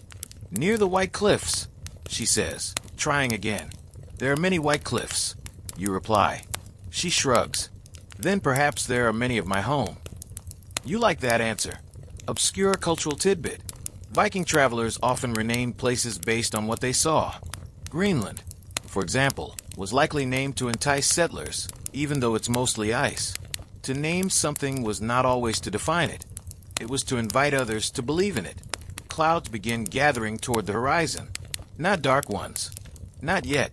But heavy. Purposeful. Runa notices too. She adjusts the sail slightly. No words. Just readiness. Because at sea, even peace carries an expiration date. As the light softens into gold, you see something in the distance. A shadow. Low on the horizon. You stand. Squint. Land. No. Too small. A rock. A boat. You call out. The others rise. The shape grows slowly, almost lazily. It bobs with the water, but stays firm. It's wood. Definitely wood. A boat. A piece of one. You pull in closer. The wind dies just enough to let you approach gently. It's driftwood, but more than that. A broken stern. Bits of rope. And there, tangled around the edge of a half-shattered plank, a painted mark. A red ring. Faded but visible. You glance at Ervold. His face tightens. He looks away. Runa ropes the piece and pulls it aboard. It's light. Waterlogged. Fractured from rot and sun. But it was a boat once. Like yours. Like someone else's journey. Ended here. You lay it gently in the hull. No one says a word, because you all know what it means. That somewhere, someone tried this too, and didn't make it. Major historical uncertainty. Many remnants of failed voyages have been lost to time, but occasional reports from coastal farmers or later explorers describe finding driftwood with foreign carvings, evidence of expeditions that vanished before they could be remembered. The ocean keeps secrets well, but sometimes it returns one. Runa finally speaks. Storm, she asks, nodding at the clouds. Maybe, you say. We have time. You don't ask how much. Instead, you shift your weight and begin preparing for night, lowering the sail, securing the bundles, checking the bailer bucket. The light fades further. The sun dips like a coin falling into the edge of the sea. Stars begin to emerge, one by one. Not hurried, not shy, just patient. Sayla lights a tiny flame from flint, cupping it in her hands until it glows steady. A lantern is hung mid-mast, just enough to make you visible to the gods. You sit again, and wait, and row slowly, and think about the broken piece of someone else's dream now resting at your feet. It doesn't scare you, not really, but it reminds you that this path is real, that this story has teeth, and that the sea, though beautiful, is never tame. You stare at the dark waves curling around your boat, and you whisper, not to anyone in particular, we will not break. And somewhere, in the water's hush, the sea seems to answer, we'll see. Night folds around you like a thick wool cloak, coarse, quiet, and impossible to shake off. The stars grow bolder now, no longer flickers, but declarations. They cast their light not in beams, but in presence, and the sea reflects every one, turning your boat into a vessel suspended between two skies. Above you, constellations. Below you, their twin ghosts shivering across the black water. You lie on your back across the mid-plank, eyes open to the ceiling of the world. Around you, the others shift into rest. Sayla hums again, a different tune now, slower, perhaps a lullaby, perhaps a prayer. Runa sits at the stern, hood drawn, carving something with the tip of her knife. You can hear the gentle scrape of bone against wood, steady, focused. Ervold sleeps with his arms crossed, legs pulled up, chin tucked into his chest. Even in slumber, he seems defensive. The wind has gone to bed, too. What's left is just enough to kiss the sail and keep the boat turning ever so gently toward the west. You've never seen the world this still. It's unsettling, and beautiful, and too big to speak over. So you don't. You listen instead, to the creak of the mast, to the lap of water, to your own heartbeat. It seems louder out here. Maybe because it's the only sound that knows your name. Major historical fact. Viking sailors often rowed in shifts, 2 or 3 awake while the rest slept. But when the wind was fair and the sea steady, It was common for the whole crew to rest in turns, lulled by the rhythm of the ocean. The night was never entirely safe, but safety was never the goal. Survival was. Anything more was a luxury. You let your hand trail in the water. It's cold, colder than it should be. Then again, the sea is always colder at night. A breeze touches your cheek, light, uncertain. You sit up. Runa is watching the eastern horizon. "What is it?" you whisper. She doesn't answer right away. Then she says, "Clouds." You follow her gaze. At first you see nothing, just a black band on the edge of the world. But then you notice it, a shape, or the absence of shape. The stars swallowed in a slow arc. The moon's light smudged along its edge. A storm, far off, but moving. You both watch. "We can outrun it," you say. Runa doesn't blink. "We can try." Obscure cultural tidbit. The Norse didn't just name their ships, they sometimes spoke to them. Not with superstition, but respect. A boat was a companion, a bearer of hope. When the sky darkened, many captains were known to murmur short phrases to the keel or bow. Not orders, just promises. You glance down at the piece of driftwood still tucked near the bench, the one from the broken ship. It's quiet too, as if it remembers something, as if it hopes you won't repeat it. You stand slowly, begin tightening the lashings, checking every knot. Runa joins you without needing to be asked. She tosses you a coil of line. You catch it. The boat feels different now. Awake. The others stir. Selah looks up, sees your face, and doesn't need explanation. She begins readying her bundle of supplies. Ervold sighs and mutters, "I told you. Star's too sharp tonight." Nobody corrects him, because he's right. You hoist the sail gently, adjusting it for what little wind remains. The air has changed. It tastes heavier, like it knows what's coming. You double the lashings on the sideboards, distribute the weight again. Every movement practiced, quiet, precise. It's not fear driving you. It's memory. The stories of boats lost, of wind that shifted without warning, of lightning that struck without sound. Major historical uncertainty. There are accounts, mostly oral, of Norse ships that simply vanished. No storm recorded, no wreckage ever found. Some believe the sea took them whole. Others say they sailed so far they reached a place even the skalds couldn't imagine. The truth is unknown, but the silence in those stories speaks louder than their words. The first breeze hits you just past midnight. Not strong, but fast. Like a messenger. Runa tightens her grip on the tiller. "Ready," she says. You all brace. The boat begins to move faster, slicing through water that's grown restless. The stars above shift as the clouds press closer. The moon vanishes behind a gray curtain. Your boat groans, but holds.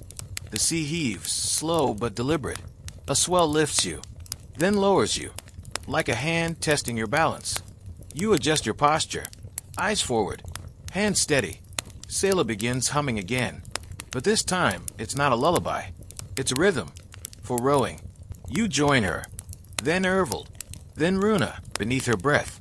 For voices in the dark, no harmony, just purpose. The waves grow. You feel spray against your cheek, and then the wind comes. Not screaming, just present, a force, a guest who doesn't knock. The sail catches, the tiller groans, the hull creaks like a spine twisting after too long a sleep. You move together, adjusting ropes, shifting weight. No panic, no yelling, only doing. The boat rides the swell like it remembers how, like it's been here before. The sea begins to speak now, louder, not angry, but demanding. What do you want? What are you made of? Will you last? You answer with your hands, with your balance, with the breath you push through clenched teeth. You do not scream. You do not pray. You simply hold. And the sea does not kill you. Not tonight. Not yet. The storm rises in the distance. But for now, you are between its jaws. And it is only watching, waiting, testing. And your boat, like you, refuses to break. The storm does not arrive all at once. It comes like a gathering army. Slowly at first, then all at once. wave after wave of pressure and presence. It creeps across the water like a living thing, invisible but impossible to ignore. The sky thickens. The stars vanish. The air itself grows tight, as though the world is holding its breath, and you along with it. The boat rises and falls now, no longer in rhythm but in warning. Waves slap at the hull with open-palmed force. Not yet fury, but close. You brace your feet and tighten your grip. Each movement of the sea feels like a sentence in a language you've only just begun to understand. Behind you, the sail twists, catching gusts that seem to come from 4 directions at once. Drop it. Runa calls, low and clear. You move instantly, hands finding the knots, muscles aching as the sail comes down, heavy and wet. You tie it fast. The boat steadies slightly, but the wind continues, battering your cheeks, tugging at your hood like a child with too much energy and not enough kindness. Major historical fact: Viking sails were often lowered during storms. While rowing in such conditions was dangerous, a loose sail could capsize the entire vessel. Instead, crews relied on oars, steering skill, and sometimes simply drifted, praying the boat would ride it out. The sea, after all, could not be beaten, only survived. You reach for your oar again. The wood is slick with spray, but familiar in your hand. Sailor rows beside you, her jaw set, mouth drawn tight with concentration. She doesn't complain. She doesn't flinch. She rows. Ervil bails water at the stern, bucket by bucket, grumbling a song about fish stealing boots.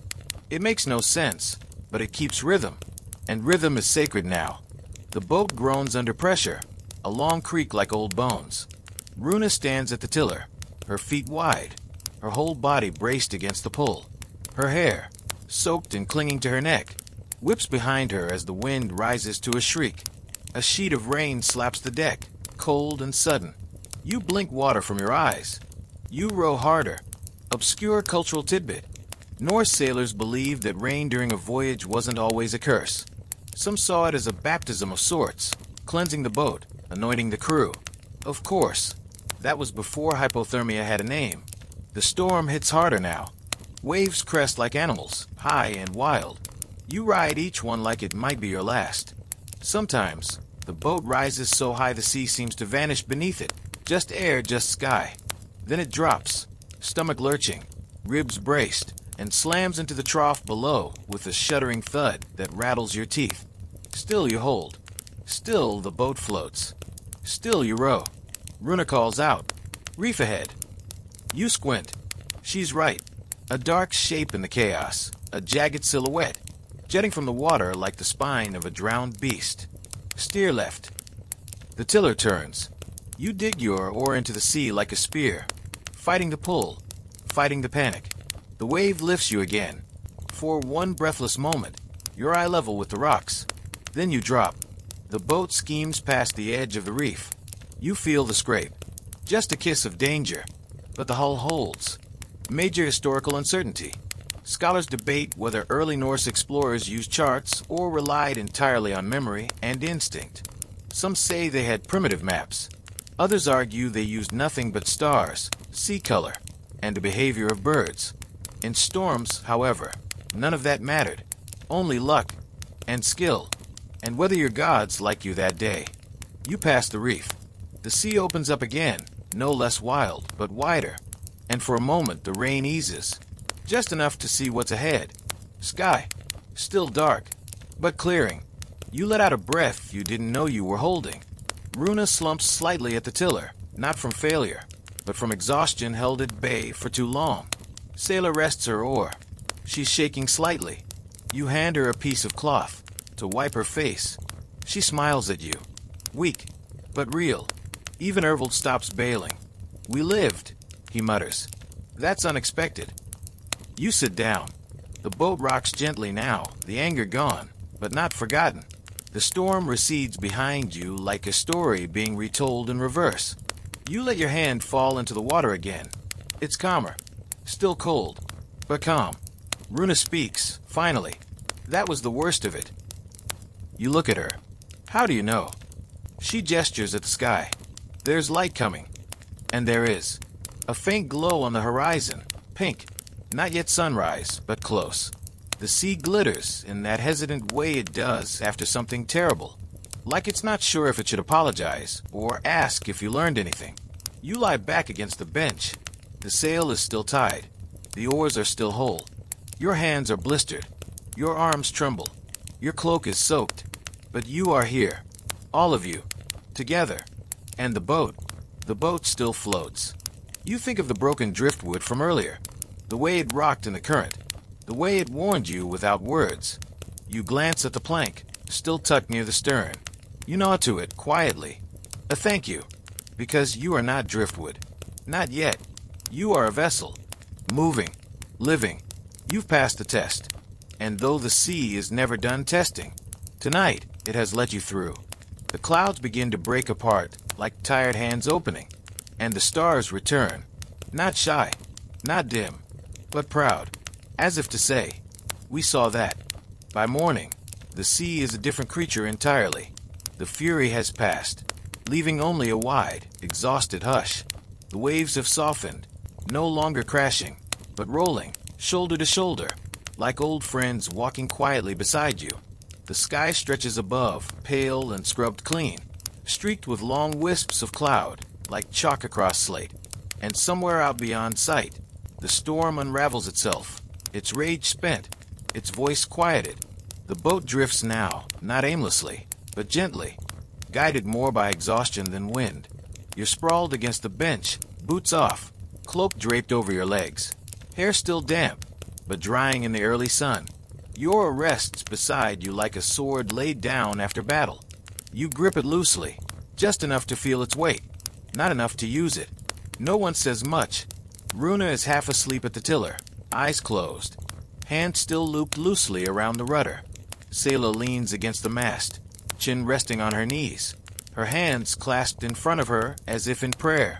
Ervil chews slowly on a strip of dried meat like it's the last thing he intends to do today. And maybe it is. Major historical fact. After a storm, Viking crews often did little but rest. There were no sails to raise, no battles to prepare for, just bodies to warm, tools to dry, and souls to stitch back together. Some crews didn't even speak for hours afterward, not out of trauma, but reverence. Silence was its own kind of survival. You pull your blanket tighter and look up at the sky, and you see it. A bird. Not a seabird, not a gull. Something larger, darker, purposeful. A raven. It circles once, twice, then glides toward the northwest, its wings cutting the air in wide, confident strokes. You sit up, heart quickening. Runa sees it too. Land, she says. No question in her voice, just certainty. You look where the bird came from. There, low, far, barely more than a smudge, is something dark against the horizon. Not a cloud, not a wave. Land. Obscure cultural tidbit. Norse sailors sometimes carried ravens aboard their ships. When uncertain of their direction, they'd release a bird. If it circled and returned, they were still adrift. If it flew straight and didn't return, land was ahead. It wasn't magic. It was instinct, just not yours. Excitement stirs through the boat, like wind through tall grass. Ervil stands and squints. Could be an island. Could be a promise, Sayla murmurs. You stand, balancing yourself on the gently rocking deck. It's small, whatever it is. Not lush, not green, but real. Solid. The end of water. Runa adjusts the tiller. Let's see it up close. The mood shifts, not dramatic, but steady. The silence breaks, not with chatter, but with movement. Sayla starts sorting supplies. You check the sail, slowly lifting it again, letting the morning wind catch it. The canvas flaps once, twice, then fills. The boat begins to glide. Faster now. Not rushed. Just ready. You dip your oar in again, testing the current. It's with you. Of course it is. You smile. Not broadly. Just enough to know you're alive. Major historical uncertainty. The Norse word Vinland has sparked centuries of debate. Was it one land? Many? Was it Newfoundland? Labrador? Or simply the first patch of grass after months of gray water? Some say it meant wineland. Others argue it meant meadowland. Maybe it meant hope.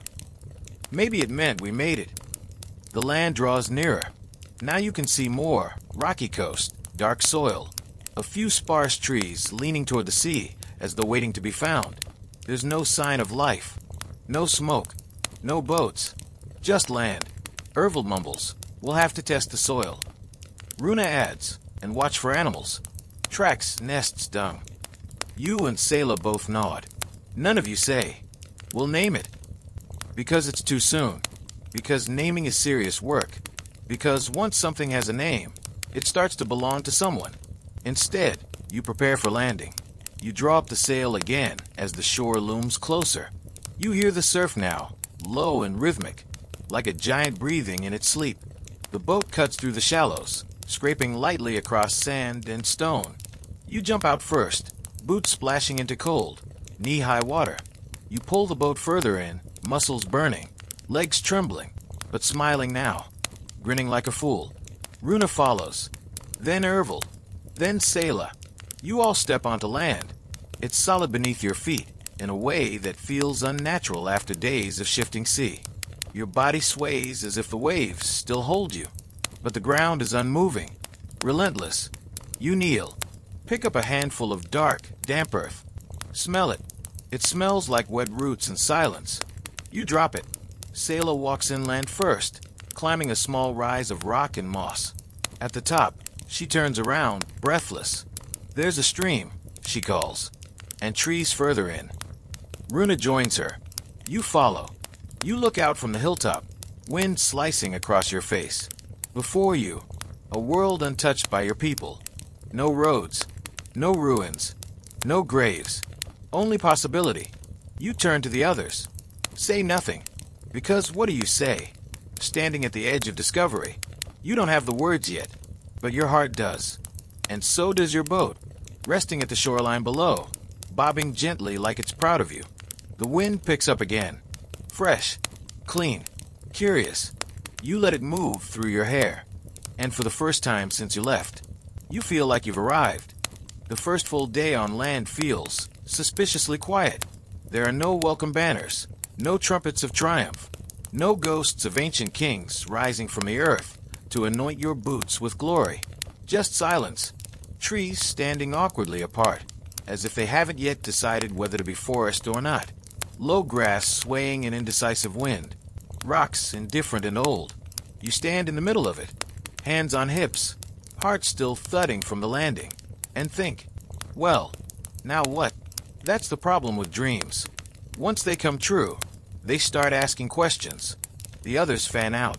Selah follows the stream inland, occasionally squatting to poke at the muddied banks with a stick like she's interviewing them. Ervil checks the trees, muttering to himself, running his hands along bark, cracking twigs, and smelling leaves. He keeps saying things like shallow roots and no ash, and occasionally, umph. Runa walks the perimeter of your little cove, eyes scanning the horizon, calculating. She's not looking for threats. She's looking for meaning, that intangible thing that exists just beyond sight, behind every gust of wind and angle of rock. You envy her clarity. You're still just trying not to trip over a buried root. You stay near the boat at first, unloading what little you brought.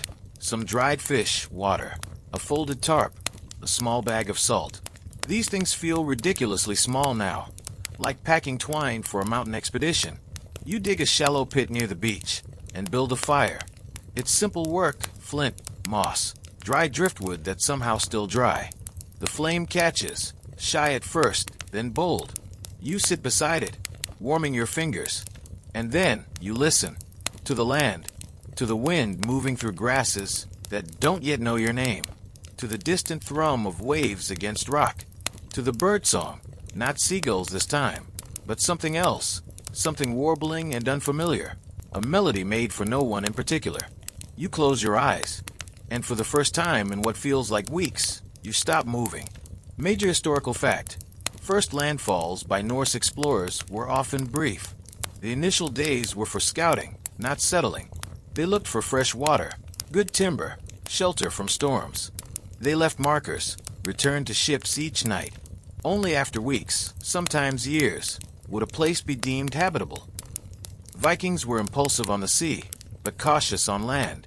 By late afternoon, Selah returns with muddy boots and a hopeful expression. "There's fruit," she says, holding up a small bundle of red berries in a leaf. "Sour, but not poison. I think is not the reassurance I crave right now." You reply. She shrugs. "Your trust is not my burden." You eat one anyway. She's right. Sour, but it doesn't kill you. So you eat another. Runa joins you at the fire. Her face is wind-flushed and thoughtful. "There's a cliff not far from here," she says. "High ground.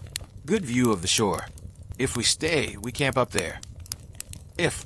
We don't know yet. You nod, because she's right. You want to plant your flag. Carve your name into the bark of the first tree you see. Declare that this is your new world. But you've seen enough to know better. The sea does not reward arrogance. And land is more patient than you. Ervold appears last, dragging a long branch stripped of leaves. "This," he announces, "burns like sin. We'll gather more." You try not to ask how he knows what sin burns like. You all eat a thin dinner of dried meat and shared berries. The fire crackles, casting long shadows across the stones. You sit in a half circle, not quite huddled, but close enough for warmth. And then Runa sings. Not loudly, not for performance, just softly, a low tune with no beginning and no clear end. A melody you've heard before, passed around campfires like bread, changed in every village, every mouth. It has no name. It doesn't need one. Selah hums in harmony, a few beats behind. Ervold taps a rhythm on his knees, slow and off-tempo, but steady. You listen, then add your voice, not confident, but present. The four of you, on the edge of a nameless shore, singing a song that doesn't belong to any one of you. Obscure cultural tidbit. Songs were memory keepers. In cultures without paper, a tune could carry directions, recipes, laws, even maps. One verse might describe where the sun sits over a cliff in summer. Another, how fish move when the tide changes. Singing together wasn't entertainment. It was survival. The fire dies slowly. You let it. No one rushes to feed it. You lie back against the slope, cloak around your shoulders, stars blinking to life above. It's different here. The sky is familiar, but not the same. The stars feel farther apart, as though the gods left more space between them on this side of the sea. You point up. That one's not in the right place. Runa answers without looking. No, we moved. You smile, because yes, you did. And now you're here, wherever here is. The night deepens. The cold creeps in. But none of you go back to the boat. You sleep where you are, because tonight the earth is yours. Not conquered, not claimed, but accepted. And that's enough. The second morning on land doesn't wake you with urgency. It unfolds you, like a page turned by soft fingers. You blink up at the sky, unsure if it's early or simply bright. The clouds are thin today, stretched out like woven wool, drifting west with the slow confidence of travelers who've seen everything and feel no rush to get anywhere new. Your back aches, your neck creaks, and yet you feel better than you have in days. There is something strange and healing about not waking to the sway of the sea. You sit up slowly. The fire's gone out, but not completely. There's a fine crust of ash around a small glowing center. You feed it a few dry pine needles, and it exhales back into life. Tiny flames blink open like sleepy eyes. The warmth is welcome, but not desperate. The air isn't cold, just crisp, like the first sip of water after a salty meal. Selah is already awake. She's down by the stream, scrubbing something with a flat stone, and humming her strange, vowel-heavy tune again. You can't tell if it's the same song as yesterday, or if all her songs simply taste like rivers. Runa appears beside you, without a sound. She does that. She's holding a strip of bark in one hand, her knife in the other. She's carved a rune into the bark, something sharp and simple. What's it mean, you ask? Stay, she says, then shrugs. Or maybe watch. Could be home if you squint. You nod. You going to plant it? She looks out toward the tree-line. Not yet. The land doesn't know us. Major historical fact. Vikings often waited weeks or even months before marking a site as a boar, a farmstead, a home. First, they watched the land, measured the sun, noted how water moved after rain, when animals slept, when they ran. They believed a place would speak, if you had the patience to listen. You rise and stretch, limbs groaning like tired door hinges. You wander uphill to the ridge Selah found yesterday.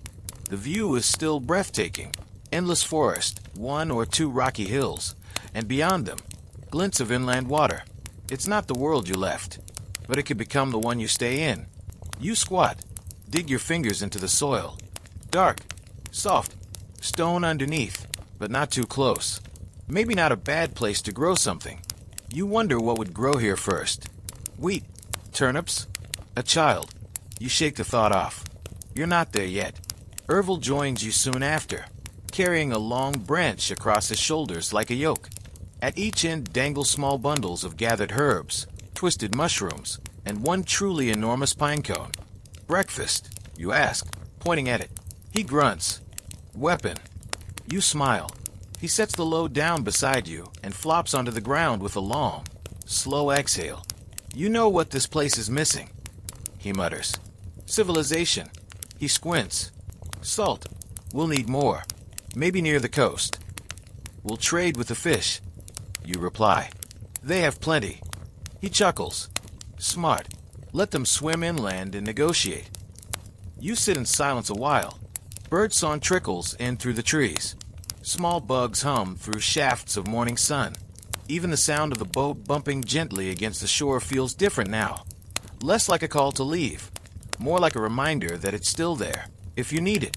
Eventually, you all gather near the fire again. Breakfast is simple: crushed berries, rehydrated bread, a few flakes of dried fish chewed like gum. No one complains. No one expects more. Food here is still a conversation with the land, and the land isn't speaking quickly. Obscure cultural tidbit. Some early Norse settlers performed quiet rituals before building homes, leaving food on stones, whispering their names into empty clearings, planting bones of old meals into soil as offerings. They didn't call it worship. It was just respect for the land, for the unknown, for what they had dared to interrupt. After the meal, the work begins.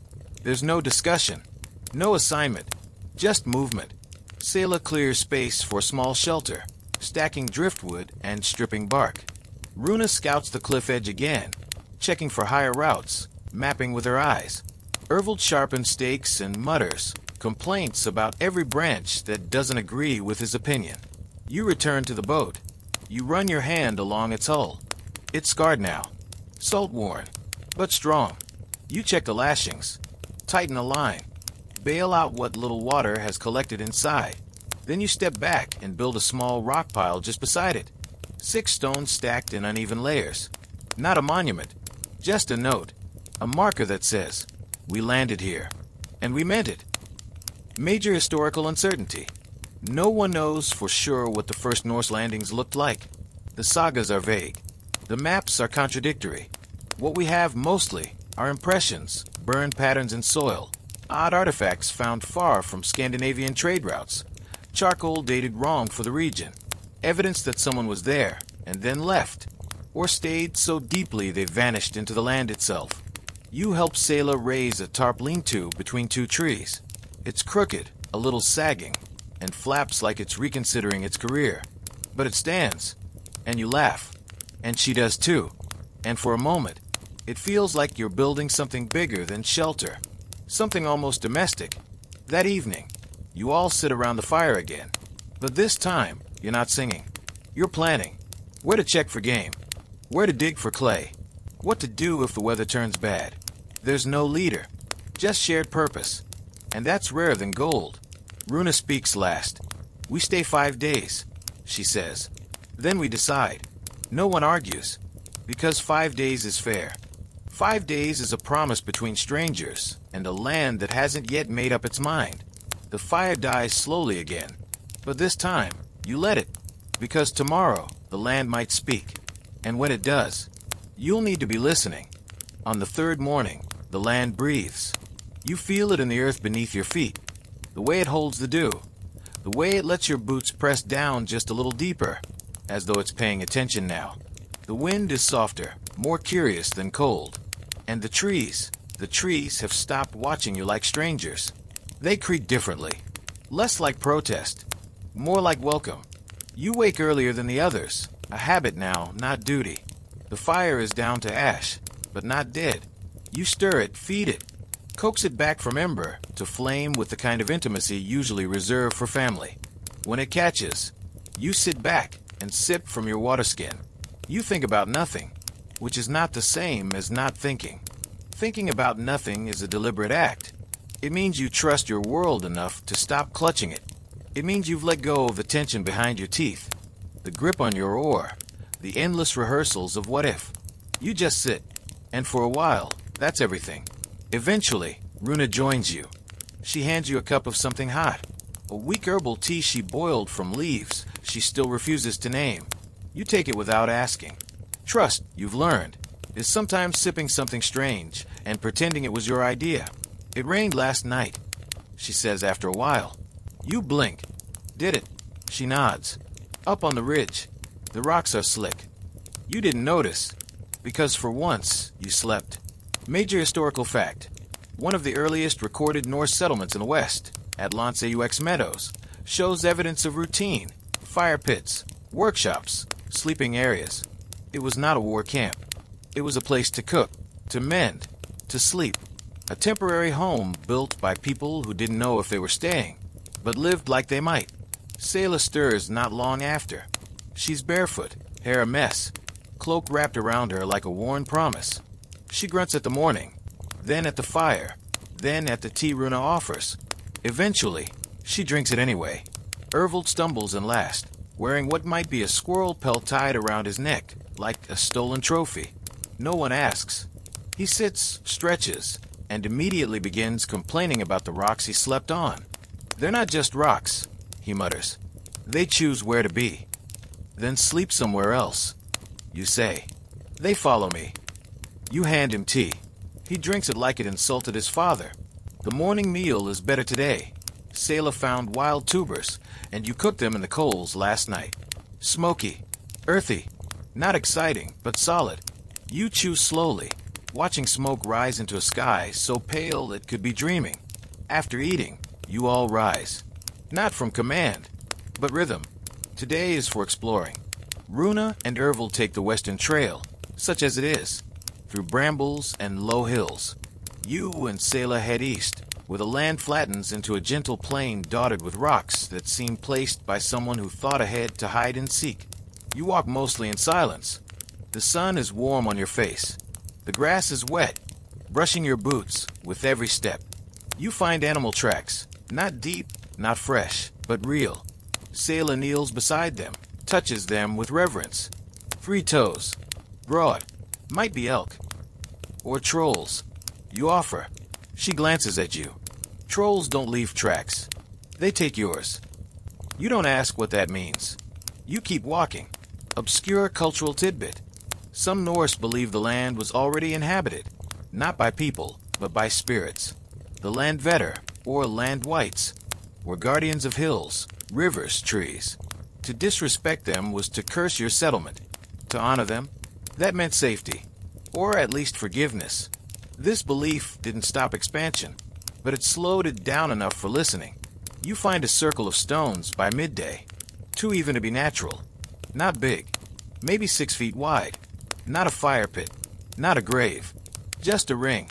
Selah kneels beside it, tracing the outline. Could be old, she murmurs, or recent. Could be nothing, you say.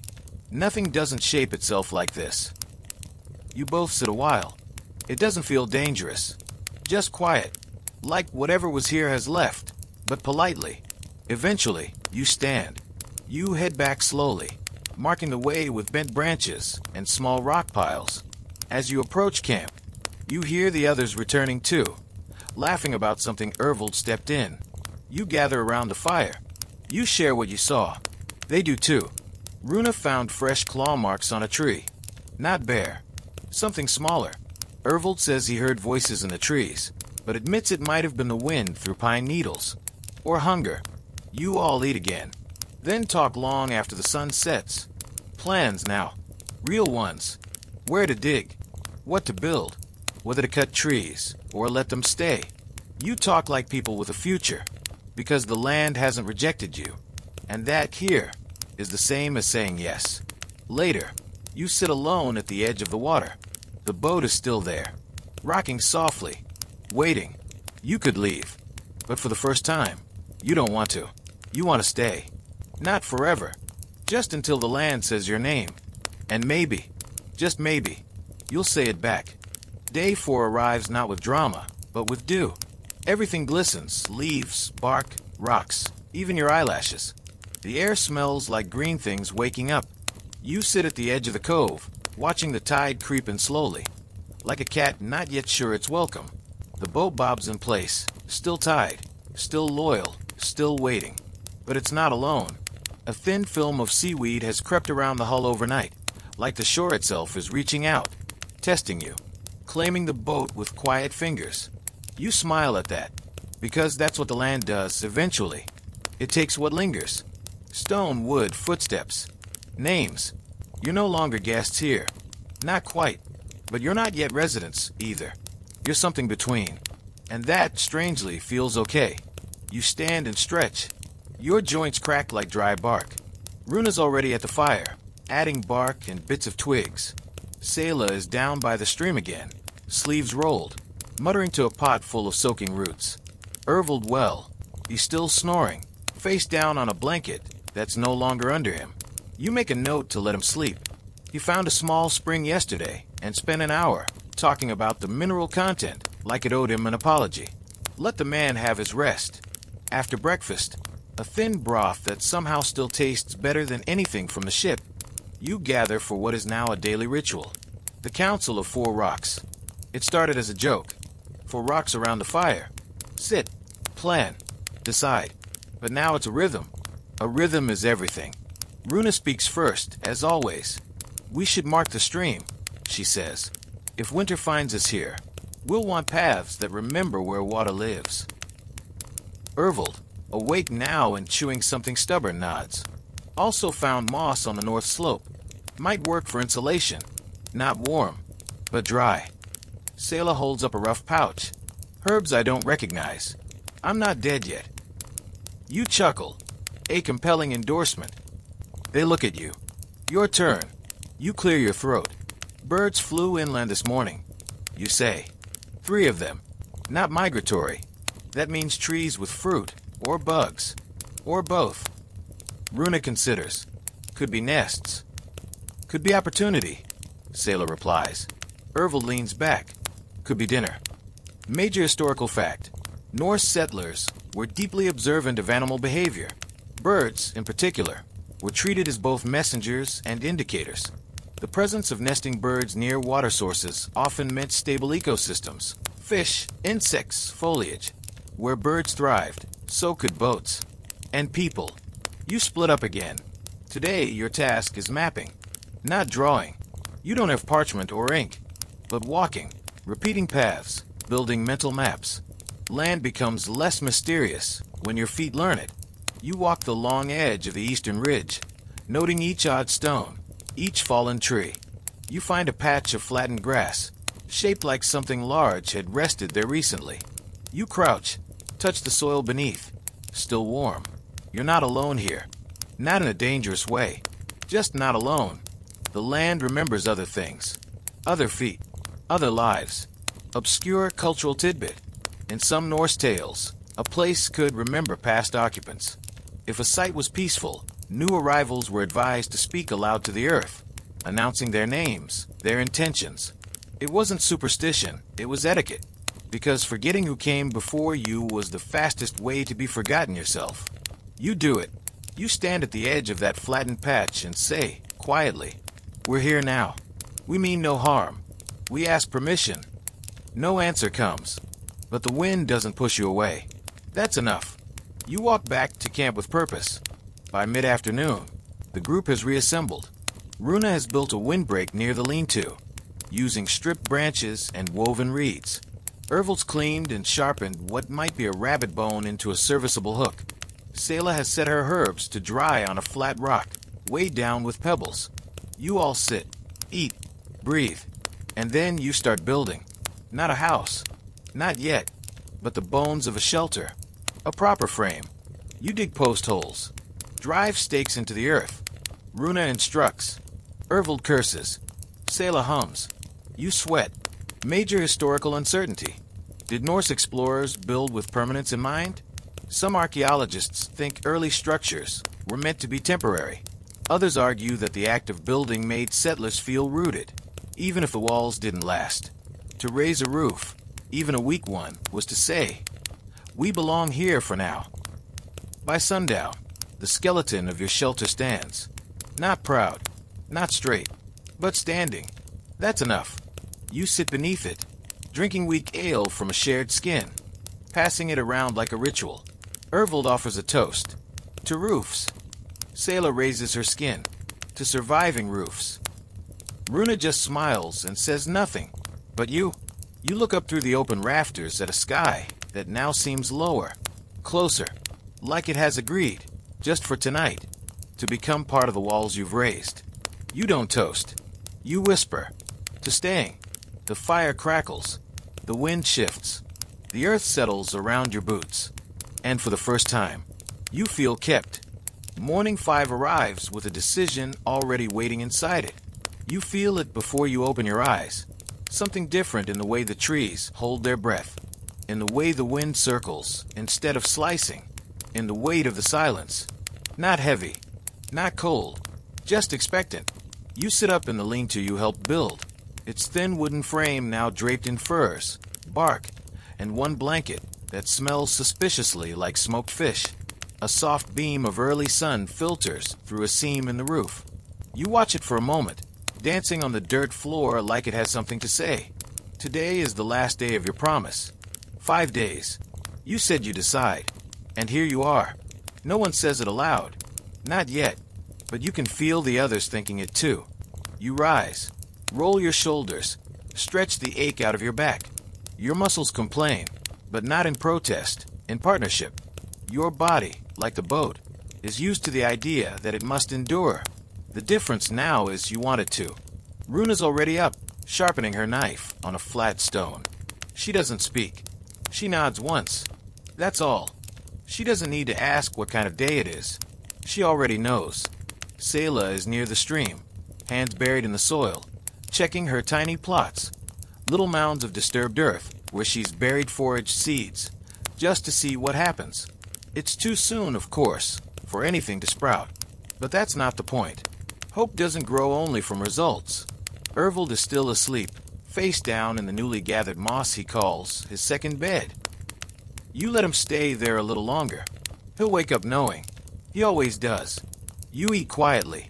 Bread mostly. Dry but real. No one sings today. Not out of sorrow, but reverence. Major historical fact. Before establishing a permanent settlement, Norse explorers would take 5 to 10 days simply observing the land, its wind, wildlife, water, and soul. These days were not idleness. They were assessment, a kind of dialogue between humans and the unknown, a negotiation without words. Today you all walk, not to explore, but to see, to pay attention. You and Selah head north, toward the edge of the woods. The trees are older here, taller, wiser maybe. Their bark is thicker, their limbs higher. The forest hushes as you enter, like a great hall expecting a sermon. You pass a fallen trunk, split cleanly down the middle. Lightning, probably, or rot, but the way it yawns open across the forest floor, revealing its hollow heart, makes it feel like a lesson. Even the strong break. Selah runs her fingers along the jagged edge.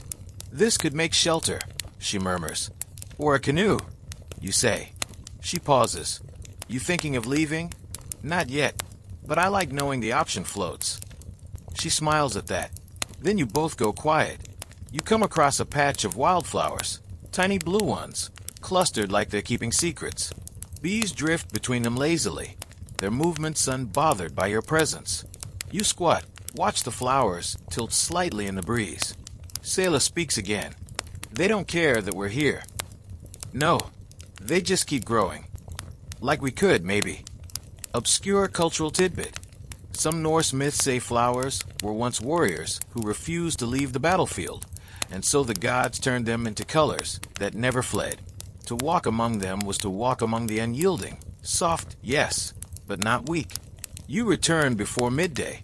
Runa and Ervold have started digging a channel from the stream toward camp. Not deep, just enough to coax a trickle. Enough to test if water might want to stay. You help. No one speaks of the decision, but the actions speak for you. You spend the rest of the afternoon gathering. Wood, stone, moss, thyme. You recheck the frame of the shelter. You reline the sleeping space with new bark. You carry the boat a few meters further up the beach, not away from the sea, but away from the idea of needing the sea right away. That's the shift. That's the moment. Major historical uncertainty. Why did some Norse settlements fail, and others last? Was it climate? Conflict? Crops?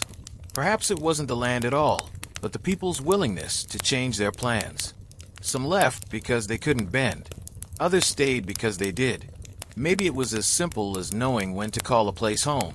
By evening, you gather around the fire one last time. Not because you're leaving, but because tonight you choose. Runa lays a stone on the fire circle. Not decoration, not offering, just placement. A small, permanent thing. Sela places a flower in the moss wall. Ervold ties a string around a tree branch, his only real attempt at decor. You press your palm to the earth beside the shelter and say your name aloud. Just once. Not shout it. Just enough that the wind might catch it and carry it to the roots. You sit back. The fire crackles. The stars blink overhead. No one says we're staying. They don't need to. The boat will wait.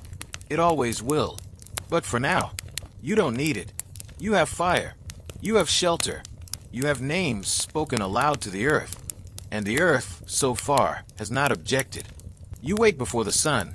Not because of a noise. Not because of a dream.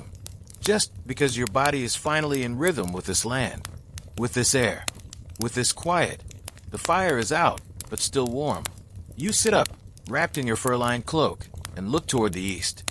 The sky there is just beginning to change, dark blue at the top, but softening at the edges. You can't yet see the sun, but the world knows it's coming. Birds know. Trees know. You know. Today isn't a day for work. Today is a day for marking. Not in stone. Not in paint. Not even in words. But in gesture. You step out of the lean-to and stretch, long and slow. Your joints click like wooden hinges. You breathe deep and slow, and the air fills your lungs like warm river water, cool in your chest, but clean. The others are still sleeping. Even Runa. You allow yourself a moment of smugness, but only a small one, because this moment belongs to the land, not your ego. You walk barefoot to the edge of the stream. The water is low this morning, exposing little rivulets in the earth, like veins in a hand. You crouch and dip your fingers into it. It's cold, sharper than yesterday. A reminder that summer, if this place even has one, isn't promised. Major historical fact. Norse settlers often watched for signs of seasonal change, not by the sun alone, but by the stream. If the water ran faster in the morning than in the evening, they assumed higher snows were melting. If it ran slower each day, they readied for winter. Water didn't just nourish, it spoke. You follow the stream a while, barefoot, letting it lead you. You don't need a reason. You just want to know where it goes. Turns out, it goes nowhere spectacular. It meanders. It stumbles around rocks. It doubles back on itself like it forgot something. Eventually, it spills into a marshy basin, a low bowl of land with tall grasses and black soil. It hums with bugs. You spot frogs. Hear birds. See tracks, some small, some bigger than you'd like. You crouch and watch. And the land does what it does best. It exists. Not for you. Not because of you. But with you. You stay there a long time. When you finally return, the others are stirring. Runa is stoking the fire. Ervold is dragging a branch twice his size toward the shelter with the kind of grim determination reserved for dragging sleds or carrying guilt. Sela is weaving something out of reeds. A mat, maybe. Or a net. Or possibly a hat. She hasn't decided yet. They greet you with nods. No one asks where you were, because that's not important. Where you are, that's the story now. The day passes not with toil, but with finishing touches. Runa ties bark strips across the lean-to seams. Ervil drives stakes to anchor the half-dug food pit. Selah finds more seeds and organizes them in small bundles, placing them in a hollowed knot of tree root. You gather more stone and help edge the fire ring. You find a perfectly smooth rock and place it near the sleeping mats. Not because it does anything, but because it belongs. Later, when the sun is high and lazy, you all take turns walking the ridge. Your ridge now. It's a small thing, but you walk it as a group. You trace the perimeter of your world, this little patch of unnamed land that has, in the span of a few short days, becomes something close to a home. Runa stops at a certain tree, marks it with a slash from her blade. Ervil adds a second one beneath it, for symmetry, or rebellion. Selah ties a bit of reed to the lowest branch. You press your palm to the bark, and don't say a word. Obscure cultural tidbit. Among some Norse families, a tree near the dwelling, often a large birch or pine, was seen as sacred. It was called the habertree, or luck tree. Children were told never to cut it. Warriors tied charms to its branches before departure. Elders whispered secrets to it when they thought no one was listening. The tree watches you. It doesn't mind the marks.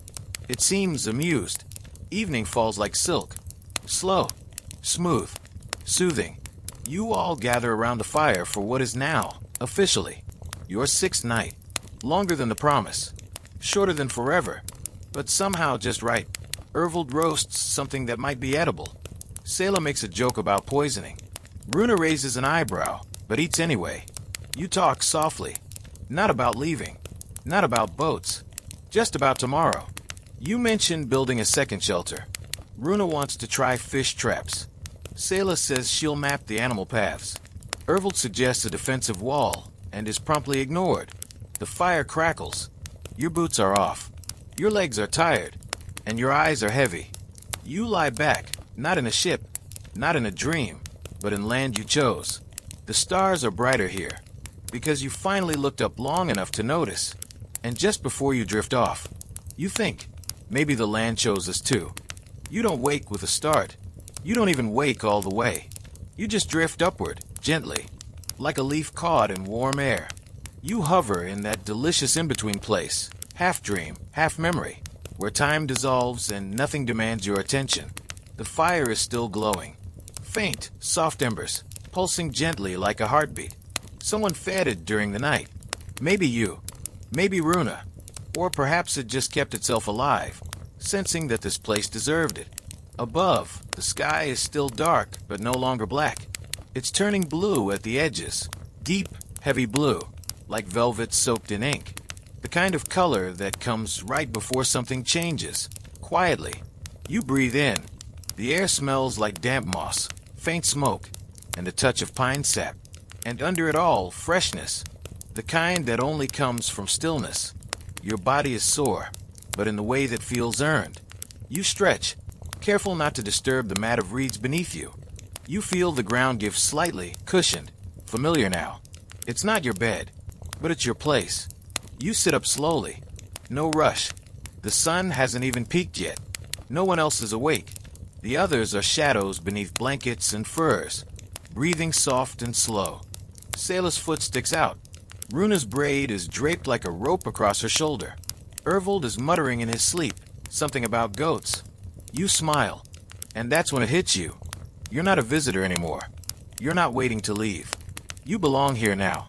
Not in the way empires declare belonging.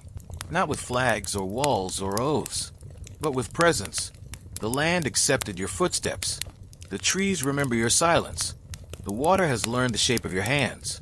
And so, as the sky begins to soften, you do what explorers don't often get to do. You pause. You sit there, just breathing.